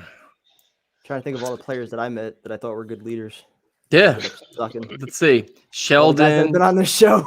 I know. I hung out with Mo Wilkerson. Mo Wilkerson was a really good time. Hung out with him many times. That worked out great. Didn't we have IK on the show like 3 weeks before he punched Gino? We did. We interviewed him like 3 weeks before he punched Gino in the face. You should have told. Oh, you should have shit. told him not to hit Gino, man. You should have told him that, bro. Like, yo, whatever happens, don't punch the quarterback. He was a nice guy too, man. He was he was a super cool guy. Yeah, I thought he was gonna be a great leader. yeah. He was a great leader. He punched Gino in the face and broke his jaw. Like, yo that My shit's God. crazy. All right, so prime time. Do you want the voice of reason to calm us down, or do you want to continue the chaos? Let's continue the chaos. Get it all out of All right. the way. Elias, what's up, What's man? up, guys? How you guys doing tonight? What's going Good, on, man. bro?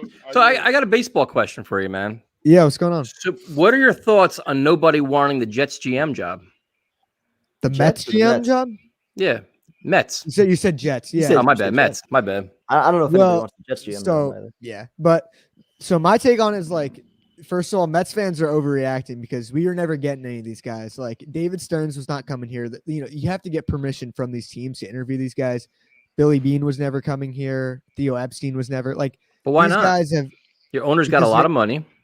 Yeah, that doesn't equal you want to come to a certain market. It's a tough market to be a GM in. It's like a win now team. A lot of guys want to do it. Build a The Mets team. are a their win now way. team. They're Wouldn't close. a GM want to come to a win now team? Yeah. A lot of times Especially GMs with, want to build it their way. the But a lot of- billionaire so- owner. A lot of the times is like you don't have access to a lot of these candidates. So, Josh Burns from the Dodgers or a lot of these guys, you don't have the team has to grant you access to get these guys. And also we're 3 weeks into the search. Like it's not set in stone that nobody wants to come here. Doesn't seem like there's a laundry list of guys that want to come here though. And There's not that's even fair to say. there's not But even a lot of names the being guys- leaked right now. Yeah, David Stearns or what's the dude from the Brewers? Like he was never coming here because you can't. The Brewers will not. So why grant doesn't him Billy Bean want to access. come here? He hasn't been a GM in how long? Like maybe he doesn't want to be. He doesn't want to have that big responsibility of being a GM again.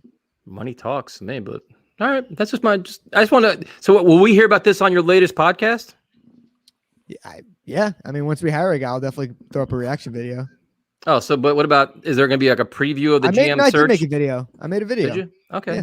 Oh, When was that? When was that posted? Was it all about this? About how the A Mets week can't get ago. anybody? No, it was Okay. different. Looking at different options. It's like a week ago. It So was how many looking at of the options that you mentioned? How many are still available? none of them?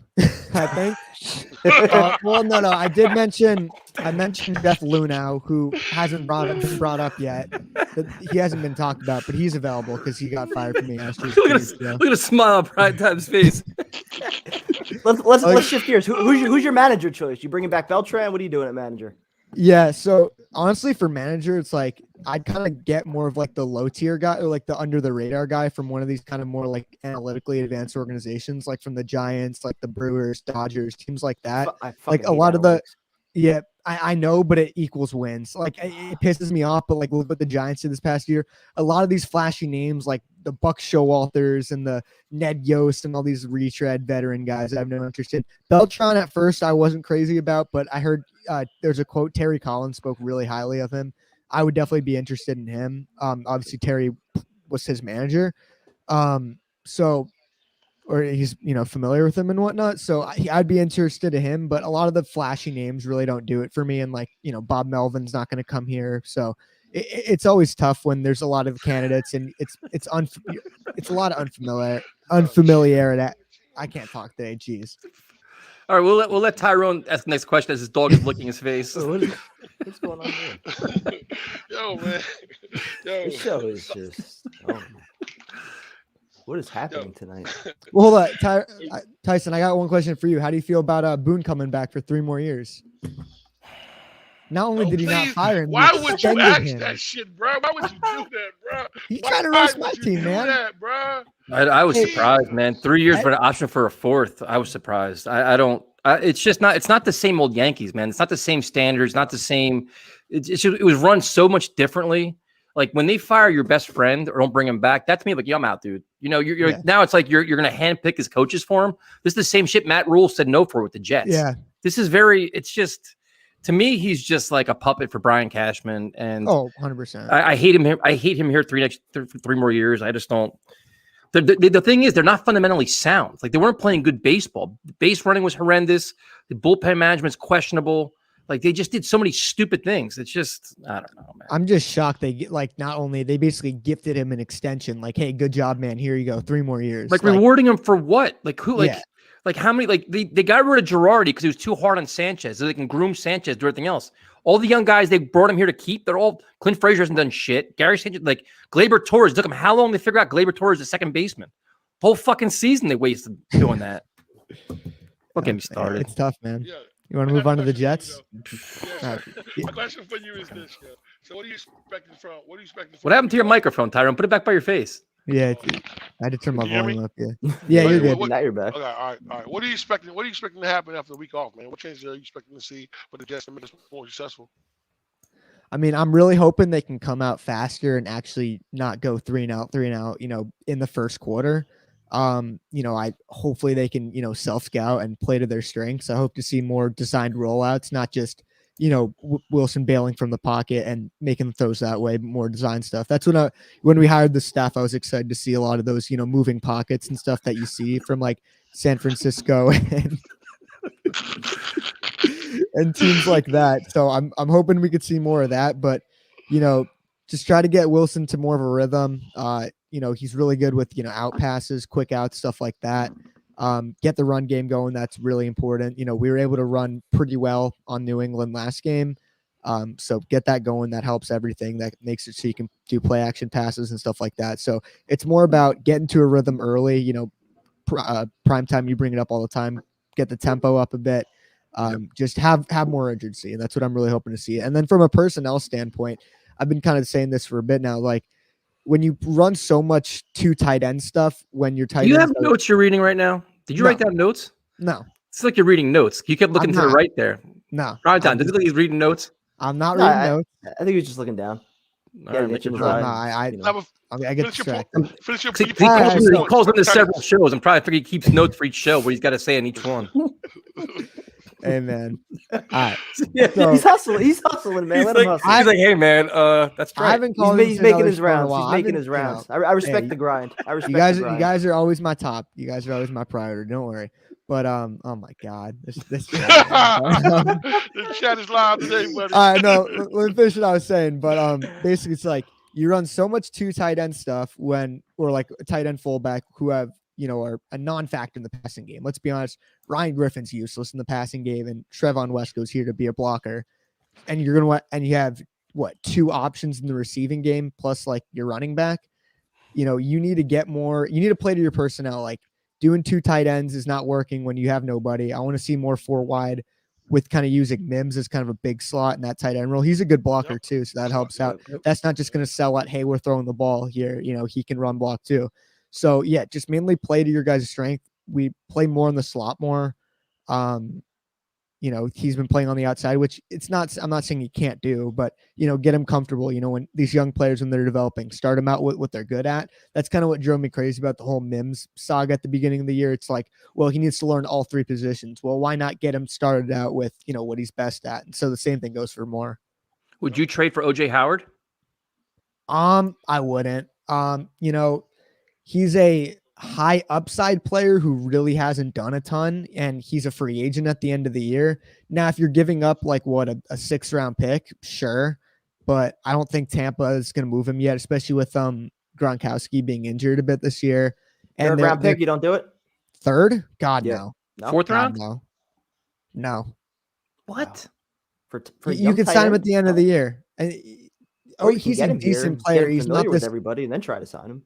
I mean, I understand that. I just think that's a little too much for a player that's a bit unproven. Like he's the 3rd string tight end on that team. What exactly, John Frank? Look who's in front of him. Look who's in front of him, though. We have nobody on, or on the Tampa. Yeah, they got good guys in front of him. But OJ Howard isn't.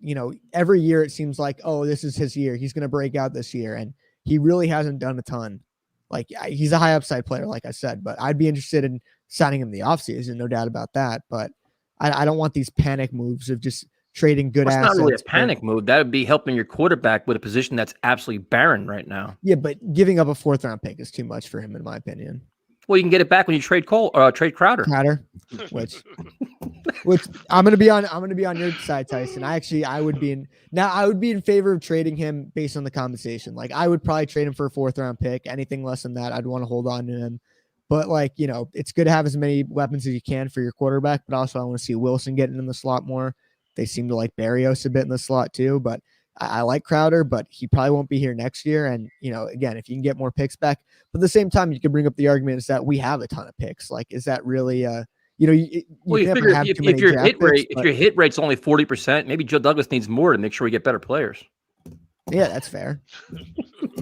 Yeah, but if it was 40%, your averages. I think if his hit rate was 40%, we'd all be pretty happy with that. I don't think. It's 40%. True. People, and I'm not trying to make excuses. I'm not trying to make excuses for Douglas because a lot of the stuff he's done has disappointed me. I think, I'm a bit more higher on him than you guys are, but like people need to realize, like, I think that the fact that he came in as this draft guru got everyone hyped up that he's going to hit on literally every pick. And that's literally impossible. Like the Colts waived their 4th round quarterback from 2020 and you don't hear anything about that. We brought him. Okay. We're not going to go down this path right now. I'm telling you right now, because if you want his draft class last year leaves a lot to be desired. And right now, the problem he's going to have is he better hope like hell Becton emerges and comes back, at some point becomes a dominant left tackle. He has to, dude. That's his, because he was brought in for offensive line help. And and if we're being honest, like everybody wanted Wirfs, didn't we? Remember we had a draft show that night. It was like, Wirfs. We were pissed when he's a Pro Bowl lineman right now, consistent. He's playing week in and week out, playing very well. So Becton started off good. Right tackle. You can bring up that argument, but I get what you're saying. But, yeah, dude, he's a building block on the offensive line. So now Becton played well last year. A lot of injuries, a lot of whatever else. This offseason was a complete nightmare for whatever. Injuries, in shape, not in shape, whatever. Start off the season, didn't play well, and then he got hurt. So now he's missing more time. He's got Joe Douglas got to be accountable for all his picks, especially the offensive line, which is where you want to build around your quarterback. So he gave us what? McGovern, who I don't think is good, regardless of what PFF tells me. Van Roten, he brought back, not good. He brought back Alex Lewis, who fucking retired. Like, look at all the moves he's making for an offensive line guru right now. Well, yeah, but I'm not giving Tucker's looking good. I think, what's up? No, I want to ask a question. Like, listen, you know what I'm saying? Bill Belichick's probably one of the greatest coaches to ever coach, right? Yes or no? Yeah. How many players have he missed on? Exactly. You know what I'm saying, in the draft. That's what I'm saying. So sometimes we got to catch losses.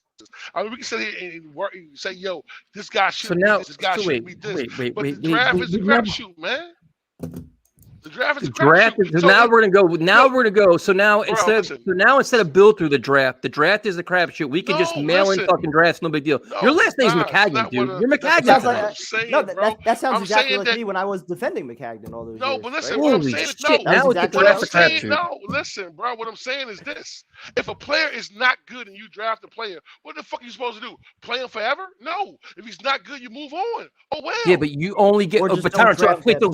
So do you realize why McCagnon got fired? You can't label a guy a bust. Yeah, but it's way too soon. You can't label a guy a bust for most circumstances after 2 years, especially if they've been injured. Becton was really good last year, and he got rolled up on from Van Roten missed a lot of time last year too. And this whole offseason was a fiasco. It was bad, yeah.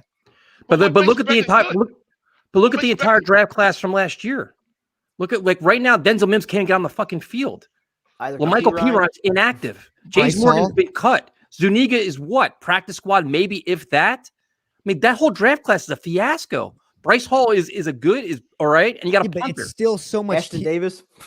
It's still so much to be continued. You don't know what. But you know what? Mims has time to improve. Ashton Davis got time to improve. Cam Clark got an awful injury. You don't know what you got. But the point is, if you have 3 draft classes like that, to be determined, you're gonna get fired because you got to get building blocks. You got to get guys that can play now and make plays now. They have this class we just had. We've already gotten some results back, have we not? Michael Carter II's been good. Michael Carter's been good. Vera Tucker's been good. Granted, very small sample size, but you have gotten something out of them, especially from. I hope so. Isn't that the goal to get building blocks? But to just say they've got it pretty decent.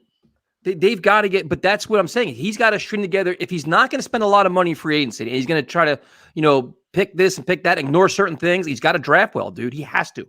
Year in and year out, he's got to get guys that are quality players. Tyson, would Becton be considered a bust if he's just a solid, left tackle and not a Pro Bowler? You know what I'm saying? If he just give you a solid. If he's the Brickashaw Ferguson, great. No. We're not talking about Brick. If he's just a solid player, you know What was the Brickashaw? The Brickashaw was was a solid consistent. player. Yeah, Yeah. he made like what, 2 Pro Brickashaw, Bowls in his career? man, the never an elite player, Brickashaw was a whole different level of player, man. The Brickashaw was a solid anchor for 10 years who didn't miss. You said solid player. Missed one snap. I'm just saying, but I'm not even putting in that kind of category. If he's just solid, you know what I'm saying? If he's efficient at the position, would he be a bust? If he's a constant solid starter week in a left tackle, I mean that's fine. I mean that's what you're bringing him here for. Yeah, I mean, so I think Becton can be that. I mean, I think everyone's putting it his to be a Pro Bowler. I don't see that. If he comes in and he's solid, he could be a Pro Bowler. Dude, not everyone's development is linear. Look at like a guy from the Broncos, which is Garrett Bowles. He was not good his first 3 years. Last year, he becomes a Pro Bowl tackle. But I'm saying that's what you want. You got to hit on these picks. Your first round picks, especially in the offensive line, if you want to build around your quarterback, you got to hit on these picks. You have to. This is what Joe Douglas was brought here for. He's supposed to be an offensive line guy. That was his label. All his free agent moves on offensive line have been horrendous, except for I'll give him Morgan Moses. I'll even give him Fant. I'll give him those two. But the guys he brought back weren't good. Like Van Roten, Lewis. I mean, I don't think McGovern's that good. Yeah, but McGovern's a big whiff. I don't think too many people at a had crucial position. Yeah, no doubt about it. You're not going to hit on everyone, and would I've liked him to be much better? No doubt about it. But you got to think too, like this is. I'm not saying Joe Douglas is going anywhere, but unlike all the fanboys out there that want to blow Joe Douglas and call him a great GM, I don't do that. I hold him accountable. Seriously, like everybody, there's a part of this fan base that you can't question Sal, you can't question Joe Douglas. Apparently, we were a fucking all-star organization. But for some reason, our roster's still not good, and we have holes everywhere. You got to hold Joe Douglas accountable till he actually proves something. Like, yes, he made good trades, but he also made some really bad free agent moves. And the draft class last year right now doesn't look good. It is what it is. I don't know. Did we lose Elias? Did I curse or something? I don't know. Fuck it. All right, good am I wrong? Like, no, not at all. What did Joe Douglas actually accomplish?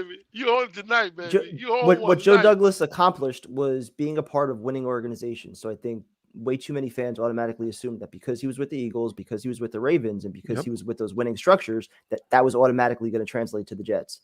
And I think we've all been pretty patient in trying to give him some time to build it. We see what the future holds with all the draft picks he has next year, the 2 firsts, the 2 seconds. Hopefully a lot of the guys this year turn into building blocks. We still got a lot of fucking holes, like you were just saying.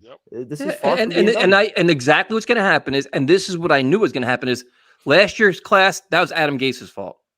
Okay, that if you want to go with that, but while you can blame Adam Gase for that, how many of last year's guys that had very reasonable contracts you can get rid of did he bring back this year? That means they're his guy. Van Roten, his guy. Lewis, his guy. McGovern, his guy. All these guys are his guys. He brought him back, right? Point, you're not wrong. Right. Not at all. Even Crowder. Can't agree that one. Fuck. All right, we will bring on the voice of reason because this show's been ridiculous. What happened to the pitchers? It's on this side. Unfortunately, I have a. This is going to be chaos now. Performance muscle issue, so I've got to sit up better. Is that a parrot to the left of you on the wall? No, that's my son made that at a very young age. So my wife framed it. And so that's cool. Yeah, it does look like a parrot, like cut in half. Yeah, I did it in I think 6th grade or 7th grade or something like that. And so my parents never hung up any of my artwork. I can't help you with that.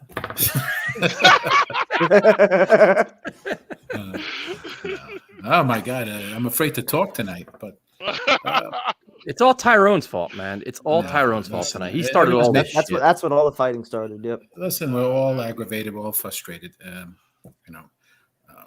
We want to see what's some sort of team development, and we haven't been seeing it. To me, I think it has to start with the offensive line. I think Van Roten, if you see other plays, he's just horrible, just simply horrible. Don't expect him next year.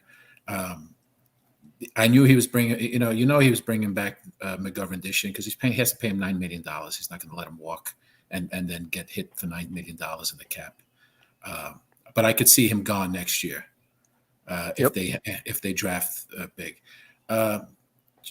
Franklin Myers' contract, I think he gets out. He can get out of that in like the next year, 2 years. Yeah. And let's not worry about the money because it's already paid. They're getting back $15 million back from Tremaine Tremaine's Johnson and Quincy's numbers. So they're getting back $15 million of dead space back. So the money is there. And what was it? 190 this year, the cap. Yeah, I think it was 190 million. Now there's going to be a lot more. Yeah, but see, you're kind of skirting around the topic though. So you're justifying the money spent, but is it money well spent though? Well, I think he's arranged a contract where if he doesn't see any progress, if he doesn't see any, if Franklin Myers doesn't reach the next level, he's gone. They'll just use that. Yeah, but do you agree with the money they gave him right now at the point of his career during this season? I couldn't answer that honestly. I don't know. Come on, man, you gotta answer yes or no. Maybe a bit high. Maybe a bit high. Maybe should have been under 10. Should have been under 10. Should have been under 10.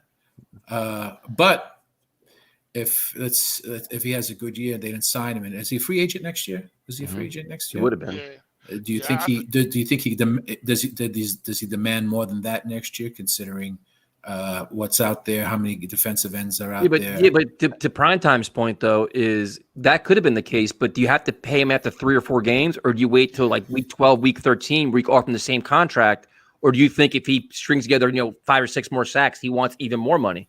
Like, could he get the same contract later in the season? Is kind of the question. I can't see him getting more than what he already got. Exactly.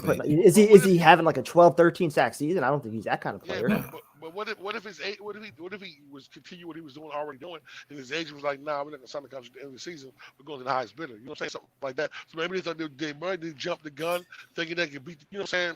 Beat it before he really got a chance to really get out there and skyrocket his money. And you have to look at his Douglas's MO. He's extending contracts to guys about 25, 6 years old. He's now going any higher with the older guys, maybe just 1-year contracts. So look for that in free agency. He's going to pick guys that are like in the younger ones, because he's going to give those guys maybe 3-year contracts like he's been doing, just to keep the youth. Which makes sense. Going. Yep. Yeah. As far as Crowder, you sign him next year, you're going to pay him the same amount of money. If no one was signing him up to that point and he had to take the $5 million, no, it wasn't like the offers were coming hot and heavy for him. So I'm sure it's going to be the same next year. $5 million. I would hold on to him for another year. He'll be 29. True. And that's, so plus if you get a 4th round pick or something like that, it's going to be a team that's in contention. So it's going to be very low 4th round pick. So it's almost like a 5th round pick anyway. So you have to look at it that way. He's not going to get it from a team that has no contention, so it's not going to be a high pick whatsoever. So you look at it that way. As far as what's coming out this weekend, what about Fotokasi? That's an interesting one. What would Act from the GM do? I'd wait. I'd see how the year progresses with him. But do you let him? I mean, so if you're at week 14 and he's still the captain of the team, still producing like this, a quality, consistent, lineman. He's a defensive tackle. He's not like an end. Ends can demand more money. The tackle, what are you paying Rankins right now? You're paying him what, 7? 8.6. Yeah, something with incentives. I think with incentives it comes out, but it's low. So you play the game and see how well he does and how the front line develops. Because you'll be able with the salary cap increase, you should be able to pay Quinnen when that time comes, and he's also a defensive tackle. So with that being said, so if he does play well at the end of the year, do you try to make him a big offer to keep him? Do you give him that $8-9 million a year to keep him? If that's the going rate amongst other defensive tackles, equivalent to what he is, you might have to. If that's the going rate. And once again, you don't know what the salary cap is going to be next year. The owners get together. They're going to want to see, they had a bad year. They're going to want to increase the salary cap. And I'm hoping the players, I want to see what the 17-game season does. Yep. If there's more injuries this year, their players union better open their mouths and say, hey, we need 3 more players on each team. This is bullshit. You know, Yep. we're losing too many guys. They're getting hurt. We need 3 more players and up the salary cap now. Yep. You guys are making billions of dollars. There's no reason not to add just 3 more players per team. So we do that. So it's. I'm hoping that they dummy down the offense a little bit, you know, and like Saleh had mentioned in one press conference, you know, Wilson needs to follow the game plan versus trying to show off his abilities, which is a lot of times he wants to make that big play right away. Just throw the ball. Just throw the ball. And they have to stick with the run. Enough with this getting away from the run right away. Stick with the run. Yep. You know, that's the only way you're gonna have this guy be able to throw short passes or, you know, 10, 15-yard passes. If you stay away from the run, they're gonna play back, and that right side is not protecting you. At least the guard side is not protecting you. So this kid is like running for his life every single time. You know. I just hope I hope the defense learned from last game that they were humiliated and have some self-respect and come out and play hard. But after the question I have about that is, now that the rest of the NFL has seen what Saleh's defense is, it's predicated by the defensive line. So that's like the way you offset that is a quick passing game. It's exactly what they did. So how do you do that with this young secondary? You start pressing more, less zone. Like what do you do more man? Well, you got Jared Davis coming back. He's supposed to be speedy. Yep. That frees up Mosley Blake Cashman's to back. do his thing. How long? For the halftime. How long? Promise how long? But it frees Mosley to do his thing, and he's playing off the hook over here. He's just playing heavy, so it frees him more. Yeah. Unless you follow PFF and they say he's playing terribly. Mosley? Yeah, he's like one of the lowest ranked people.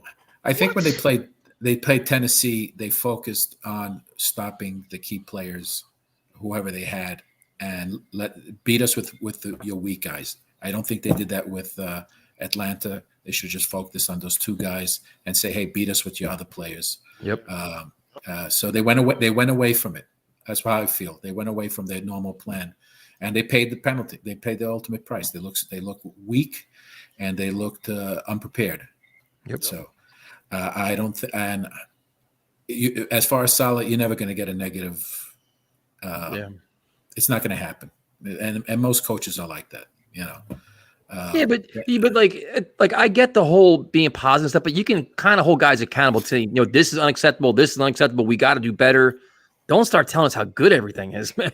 Especially so early, right? He's been here for a couple of months. Like, you could always go back to being the player friendly coach, but like you got to set that bar high. I think early on, you got to let players know what's acceptable, what's not, like what the standards are. Let's see if he's one person in front of the camera, and with his team, he keeps it in house, and does that. You know, say, I'm not going to throw you guys under the bus. There's no reason for it, but this is what I expect from you. And if I don't get it, you can watch it on the iPad that we're going to hand to you. You're not going to play. Mims is. I have no idea what that's all about. The kid has been quiet. He hasn't said. He's frustrated. He doesn't. He'd like to get out of it. When he gets on there, he makes a play. It just boggles my mind. It makes no sense. It makes no sense not to put him on the field. And I said this a long time ago. They need to check their ego at the door. Yep. It doesn't have to be exactly the way you designed it. I know you're young, and you want to make a mark in the NFL that this is my offensive scheme, but you got a talent there that's shown it every single time he's on the field. You got to use him. Use him. And I haven't heard anything, but I'm surprised. But then again, nothing leaks. Douglas should be into those talks and say, "Hey, I didn't pick this guy 2nd round pick for no reason." Okay. And especially when your offense is this bad, man. When your offense is this stagnant, it's just. See, I don't know if Joe Douglas would even do that though. Like, doesn't he defer to Saleh with all like player personnel stuff as far as like playing time? They said they all together. They all do everything together. They meet 2 or 3 times a week to discuss that. Exactly. So let's open your mouths and get this straightened out. And I'm sure they know something's wrong, and I still don't know why Van Roten is on that line. mind-boggled that he's on there. But I guess there's no one better to put in there. They should just roll out all the time, away from him. Yeah. You know, just roll out and just throw. You know. But don't great teams figure it out though? Like, you know what I'm saying? Don't great teams and great coaches figure out, you know what I'm saying, how to get But we're not on the field? there, Tyrone. We're not a great team. We're not great coaches yet. I mean, but I'm just saying, like, even with a young coach, I mean, you want to figure out a way to use Mims on the field. Like, you know what I'm saying? Like you know, that's An been the issue. experienced coach would. Yep. Okay, an experienced coach would. There, you've seen Patricia with Detroit. It had to play his way or the highway, and he got the highway because no one played his way. Yeah. Okay, Yep. and you're going to see Joe Judge gone after this year Yep. with definitely Gettleman because a new GM's going to come in. New GM's going to come in. He's not going to stick with this guy. That's good. None of his guys. That's why you think what's his name ever leaves as the offensive coordinator because he had his chance and he blew it. Oh, McDaniels. Yeah, because he knows if he goes out there, no one's going to do what he's going to, do that same thing with you got to do it this way, perfection. Listen, Belichick's done a lot of pressure. $300 million he spent, and he's 0-4 at home. And listen, the only reason they stayed in that game is because McCarthy's an idiot. Sucks. How do you go fourth down on your 38-yard line? Yes, sir. Crazy. Yeah, right? who does that? I mean, that's so stupid. Yeah. 120 yards of penalties too. And not for nothing. He did get in on that quarterback sneak before he did before the fumble. He did. Yeah, absolutely. He did. Come on. He did. He did. And that deep bomb, what's his name? Diggs tried to be a superstar and overshot that thing. Well, now the safety behind him blew it too, man. Yeah, well, they're weak there. They're weak there. Diggs always get beat on that second. They should trade for Maye. That safety angle was terrible, dude. That safety had no idea what the fuck he was doing. Maye, you should trade. Get something for him. Yep. There's no Afram, reason. good talking to you, man. Feel better. Yeah, it's gonna take some time, but I got to do what I got to do. Yes, sir. I need to start the show off with you, man. You are the calmest guy. I just want you to call me every night before I'm about to go to sleep and just talk to me, man. That's why we got to save him for the end after all the chaos. I'm telling you, bro. You were just reels us back in. I feel like I just got done meditating. When you reach 60, what are you gonna do? You're gonna start screaming, shout. I get pissed. Listen, I get pissed off when I watch the games because when I see guys not giving it 100%, it just bothers the shit out of me. But it's a young team. We want our team to win so bad. We have that passion within us, and when we don't see something go the way we want it or imagine it to go, it builds it up again. And because I see you guys when they did the Sunday game. And you come out and you step a few steps back. You come to reality. You do your videos, Tyson, and you look at it and you give a logical. You take a unbiased view on everything. Kevin, you get upset on every video, and I see your point because you're a season ticket holder. You're a season ticket holder, and you expect more, but. This is the beauty of being a fan, You I think my anger is deeper rooted because of all the investment. Yeah, I don't blame you. I mean, and like you said, I don't.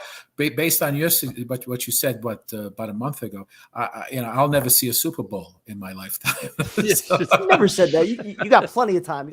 Go Rangers! Rangers are looking good. Yes, finally. Yes, tough start, guys. Good now. I see you. What is it? Friday you doing? Friday night. Yes, sir. All right. Yes, Be sir. good. Be good. Have a good night. Good night, man. All right. So he calmed us all down. So now the question is, how long will it last? Is the question. Good question. What do you think?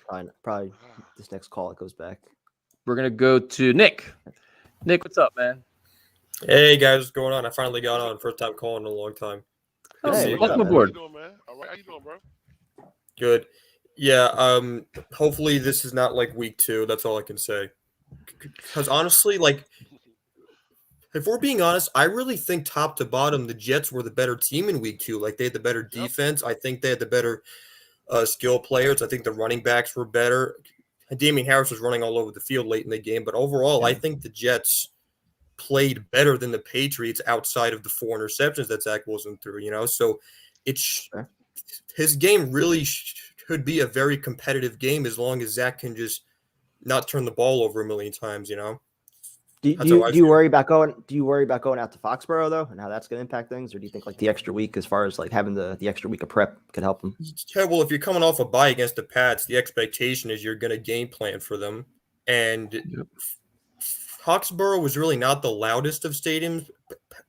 Patriots fans, they can be loud, but like it's not like you're going to Buffalo or Arrowhead, Foxborough, it gets loud. I've been there before, dude. It gets loud, man. Yeah. I think, especially if they know you have a rookie quarterback on the ropes, they're going to try to rattle him. So I don't know. Yeah, I've been there a couple times, man. They can get it pretty cranked up.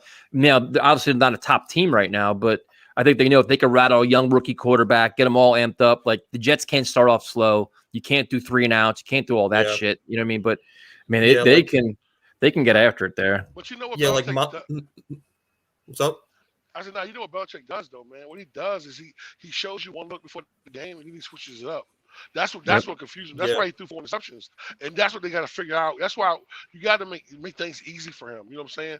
And that's the issue we had. And you know what I'm saying? And they do it for Mac Jones. Look what they do for Mac Jones. Exactly. They give him all easy reads, short reads, where he's completely comfortable. They run the football, and then when they establish all that, then they take the shots down the field.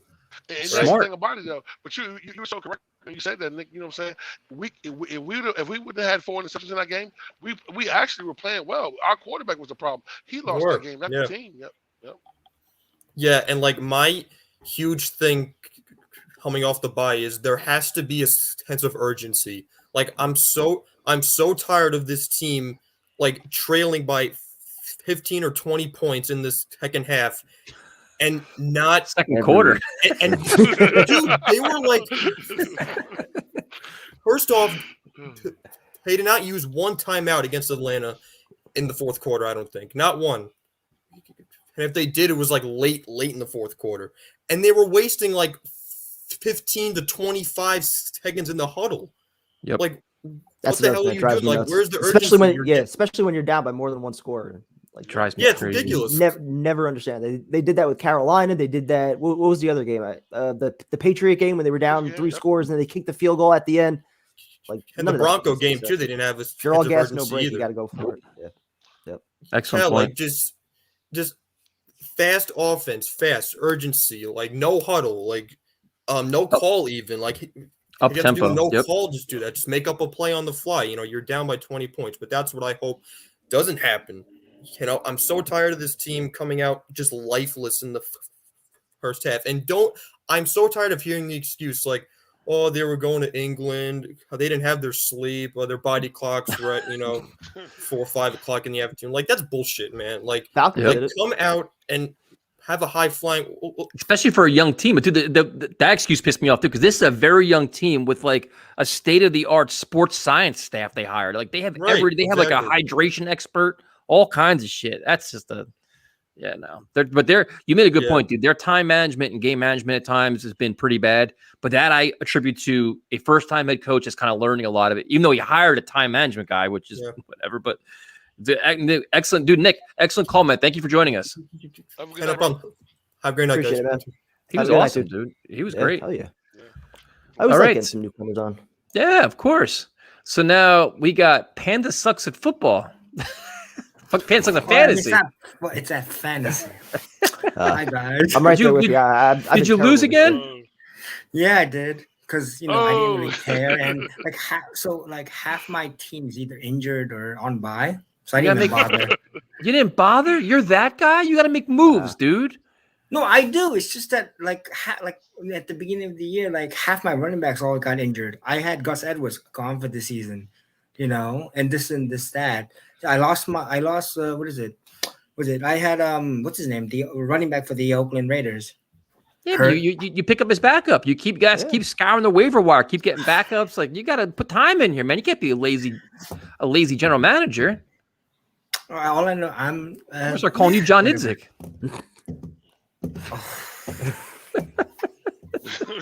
He's broken. Anyway, my point for tonight is Tyson. I agree with you.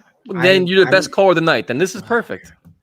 I don't trust Douglas. I don't care what he did with the Ravens. I don't care what he's doing now. I tend to say give draft picks 2 to 4 years to get their legs in and stuff like that. But I don't know. I don't have any trust. I don't trust any GM, just GM unless they win. And and I would trade Maye, Crowder, and anybody who they don't like because they're taking money pretty That much. could be a lot. That could be a lot of guys. That could be at the thing. That means Mims could be gone then. Shit. Excellent call, Nick. That was a good job. No, but see, and just to clarify, before I get a ton of hate mail on Joe Douglas, I understand what Joe Douglas is. I give him credit for the good things, but he is a work in progress, just like everybody else here. He's got a lot to accomplish. Like for the good trade with Jamal Adams and the whole Sam Darnold thing and the Leonard Williams trade, which now Leonard Williams is mad that fans are booing him. Play better. But he did a good job of that. See, but the draft and Primetime did a good job too. When he made a lot of free agent moves, Primetime questioned a lot of them last year and this year. A lot of them haven't been slam dunks either. So he's got a lot to prove to everybody, man. My one thing for the draft last year, I'm just wondering how much of that is Adam Gase's influence because Gase was the one that kind of fanfared for him to hire him and everything, and his buddy somewhat. So I wonder how much input Adam Gase had. But then again, Gase couldn't use them either. So who knows? Yeah. So we'll see. Yeah, I would trade majority of our veterans if we're gonna go young. So Tyrone, your thoughts on this? See, like I would like to propose a trade, but I don't know if they'll ever do it. I would like to trade Jamison Crowder to the Browns, and a pick, whatever pick they want, and I would try to get their right guard, Wyatt Teller. He's a free agent next year. So I really want him. I don't know if they're going to be able to keep him though. Yeah, but they're a playoff team. I don't think they would trade one of their starting offensive linemen for a guy like Crowder. They're expecting to be in the playoffs. And Baker Mayfield's getting his ass beat. Yeah. Yes, sir. Every week. I'm sure Darren's happy about that though. He hates Baker. I appreciate what you're trying to do though. I get listen, man, if you could find ways to upgrade the offensive line, I'm completely down for it. But at any kind of high level team, I mean, unless they have like crazy cap problems, they're keeping their linemen, man. Like that's the thing. It's like every time I see Van Roten, like the guy basically gets bull rushed. We have a Browns response for you. Why would we want Crowder and we ain't letting Wyatt go? That's from our resident Browns fan. Just shut your idea down. Sir. That's done. Well, I don't know because you need receivers, don't you? Because Odell's always hurt, right? Yeah, but Jarvis Landry's coming back though. Oh, is he? Yeah. Oh, okay. I didn't think of that. Yeah. So yeah, every time I see Greg Van Roten miss a block, I'm like trying to eat my hot dog and I'm like choking. Yeah. He's been bad, man, and that's what you kind of wish they would find a way to upgrade the position, but they haven't. So it's not good, man. Well, when does Clark come back? Is he coming back this season? I thought someone said 6 weeks prime time. Is that for the season? I thought he was eligible to come back, but I haven't said nothing about him. I haven't heard a word about him. There's no update on him. I mean, is he going to be on IR for the whole year? Yeah, I don't know. He's a nasty. It's a big injury, so you know what I'm saying. That's with that right there. That's it could be his career. So we don't even know. Yeah. Panda, so Panda, just a little before we let you go. One word of advice: do not give up on your fantasy team. That screws over the rest of people in the league. That's not. You gotta stick in there, man. You gotta hang in there and try to find moves, Mick. Nobody likes a quitter, man. Right, prime time? Yeah, I've been terrible until I can't I've been awful. I think I did it prime time in that league. But anyway, have a nice night, guys. Have a good night. Have a good night, dude. Wait, you lost to Panda prime time? I lost almost there. I'm 1-5. So who didn't I lose to yet? Oh, come on, man. What the fuck? I haven't done fantasy in 5 years. I prefer betting. You know what I lost last night? If Josh Allen scores, I win. I was that extra little yard to get that right there cost me the fucking win this week. Wow. That sucks. Oh man. So we will bring on Jets Unleashed. What's up, man? Hey, how you guys? What's up? Good, man? you? Doing very well. Yeah, I'm sucking in fantasy too. I'm 0-6. It just no matter what I do in fantasy, it somehow either my players somehow don't do as good as they're supposed to, or when I switch players out, the players I benched gets like 20 points somehow. So it just unlucky in mine. But speaking of the Jets, though, for people who doesn't want to trade Crowder, what has he done for us, though? Seriously, what has he done for us? Tyrone, the floor is yours. I mean, what he's done for us, he gives our young quarterback stability. I mean, listen, I understand that, he hasn't put up godly numbers, but at the same time, you want to subtract something from an offense that's already struggling, from a young quarterback who has a bad right side of their line. That makes sense to you to get rid of. If you got rid of him for a 5th or 6th round pick, that makes sense. I mean, that's not helping your quarterback. What about a 4th round pick? Nah, hell no. It's 3rd or better. But what has he? If we're always offense is the way as crumbling as it is, if it's going to be like this with Crowder, then what's the point of having him? It seems like he's not making a difference as it is. He's played 2 games, and one of the games they won, and he had 7 catches. It could get worse. It could get worse. I mean, you know what I'm saying? Listen, we could be the first. What's going to be? We could barely score points. Listen, we're already the worst. We're already the worst first half offense in the league. You want to be the first? You want to be the first in second half worst team in the league? That makes sense.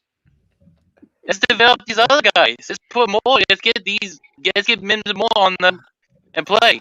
Let them develop. You tell him, man. Have you seen Mims play yet? How many times have you seen Mims on the field? It's not his fault. I think that's on the coaches. They're not getting him time to get on the field because he's been able to play. When he gets on the field, he's able to make plays. We've seen it. And then most can probably take the slot. Yep. To me, it just seems like, just from my eyes, Crowder hasn't done enough for me to stay on this team, and he may not even be here next year. So why keep somebody that's for 1 year that may help? Well, I'll just go through the numbers real quick on Crowder. His first year, he had 78 catches. Last year, in 12 games, he had almost 60 catches. So I don't understand. Like, he's been healthy for 2 games this year. One of them, he caught 7 balls, and the Jets won. He had some big catches in that game to lead the comeback or to help with the comeback. Like, he's a good security blanket to have.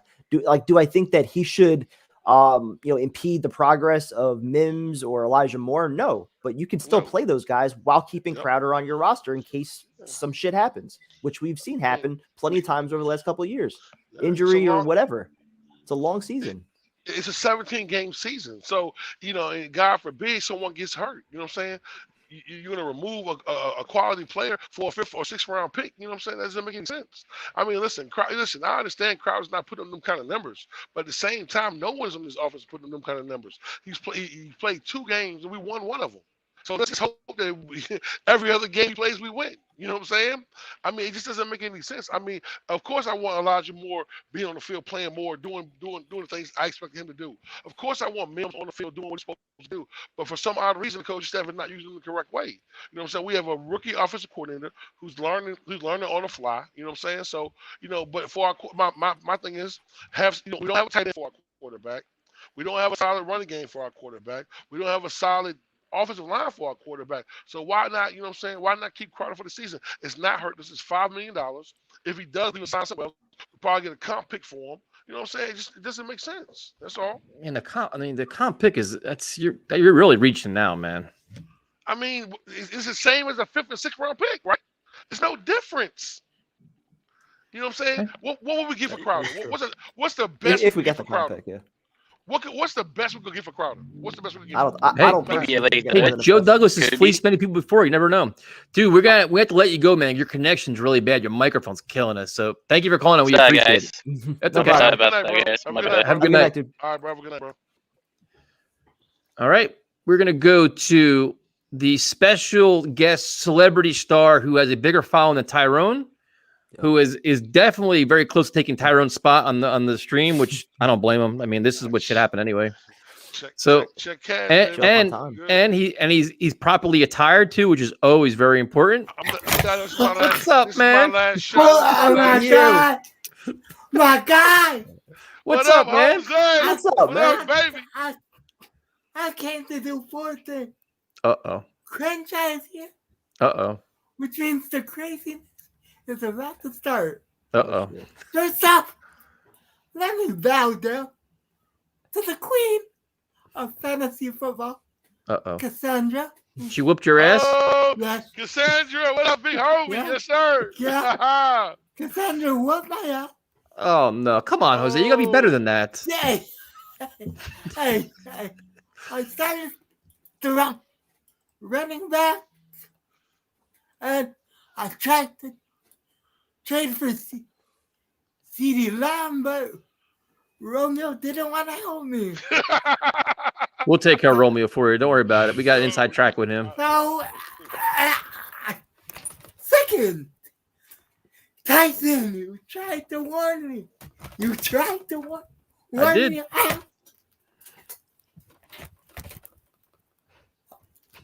Last season, the honeymoon with the linebacker. I knew it. Yes, Jamal sir. Adams. Jose, can I just get your what was your live reaction when that ball just smashed him right in the fucking face? Like, I just want your reaction. Like, what's that play? Oh, you can go back and watch it. Oh, you were doing a stream? He did. Yep. Oh, I can't. I'm definitely I'm watching fucking that checking shit, that shit bro. out. I'm definitely watching that shit. Hey, it's as soon as he leaves the stream.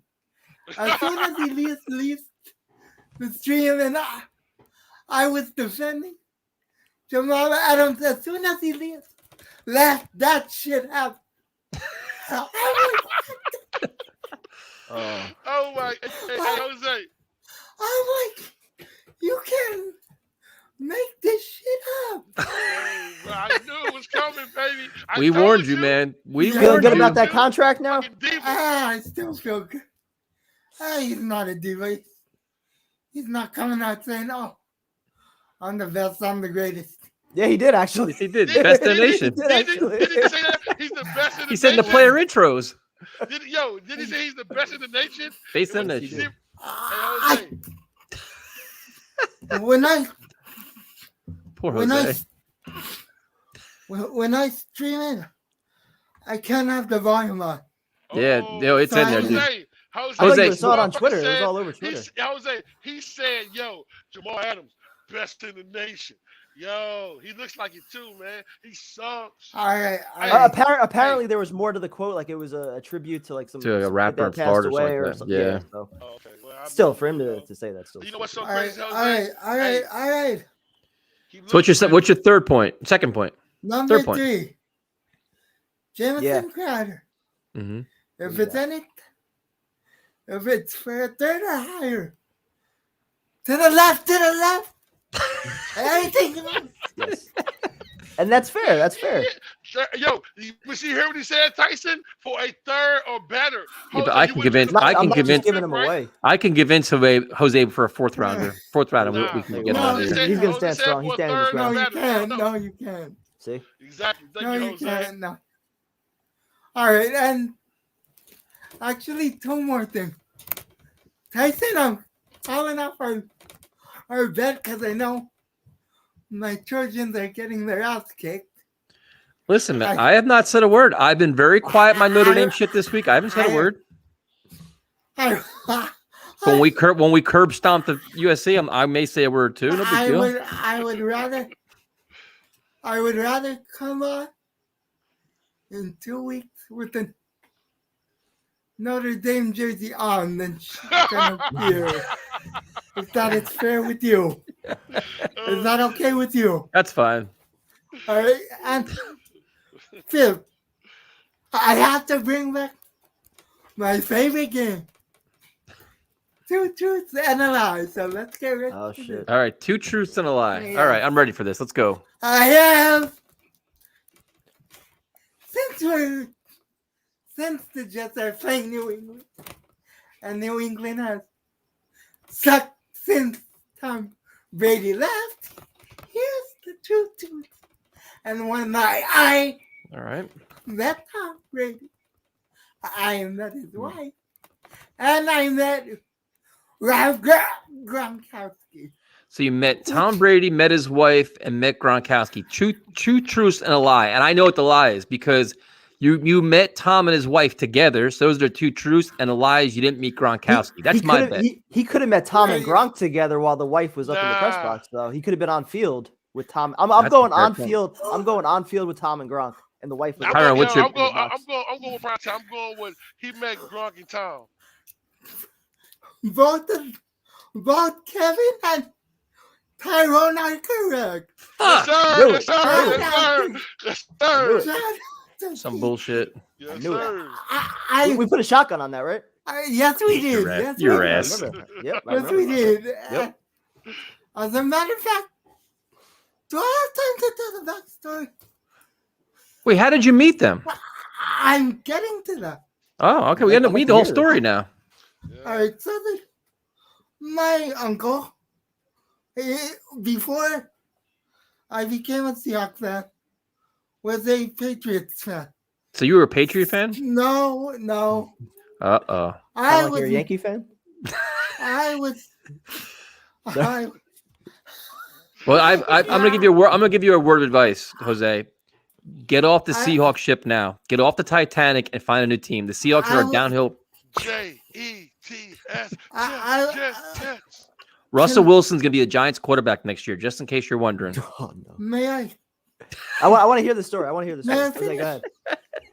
So the year after we blew the game at the 1 yard line, Gronk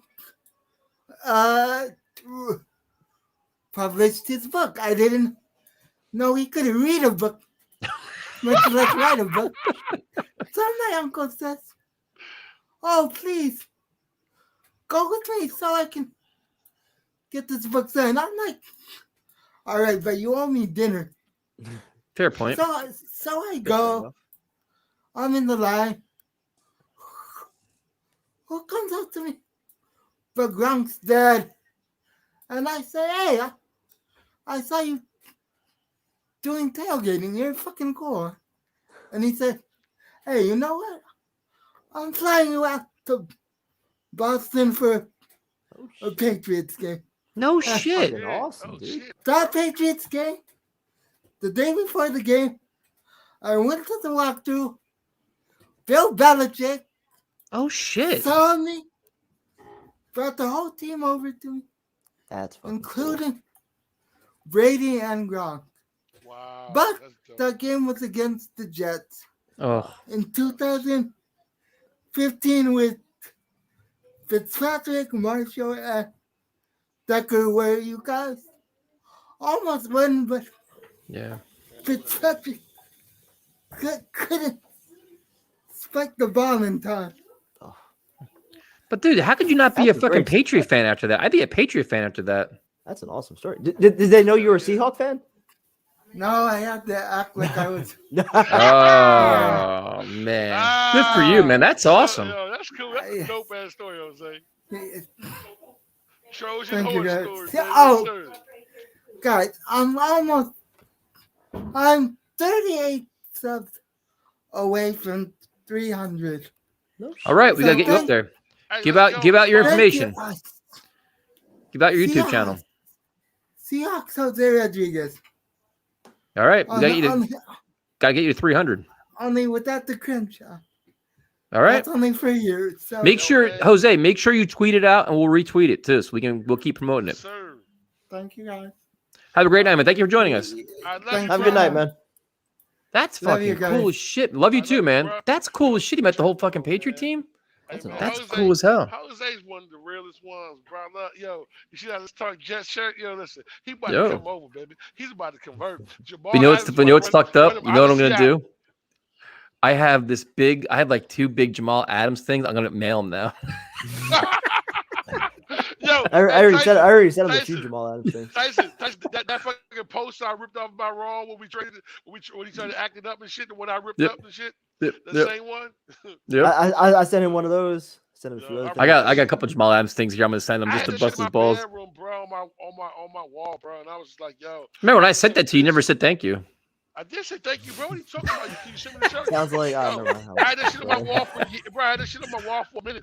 And then he started that bullshit. I just walked in my room. I was like, man. Tyron's the kind of guy when you send something to you, gotta make sure you guys send like, yo, bro, you get that? Like, even though I watched the mail, like, you get the receipt that it got delivered. Like, yo, Tyron, you got? Oh yeah, man, thanks. No problem. Man, I appreciate you all. I appreciate all you. So thank you guys for joining us. I know people want to come on, but we've been on this for 2 hours. That's probably enough. You're probably boring the shit out of you people. So thank you for joining us. What time Friday night? 8 o'clock? 8 o'clock, baby. 8 Works for o'clock me. show. You already know what it is. Talk to you guys later. Y'all have a good one, man. Have Love a good y'all. night.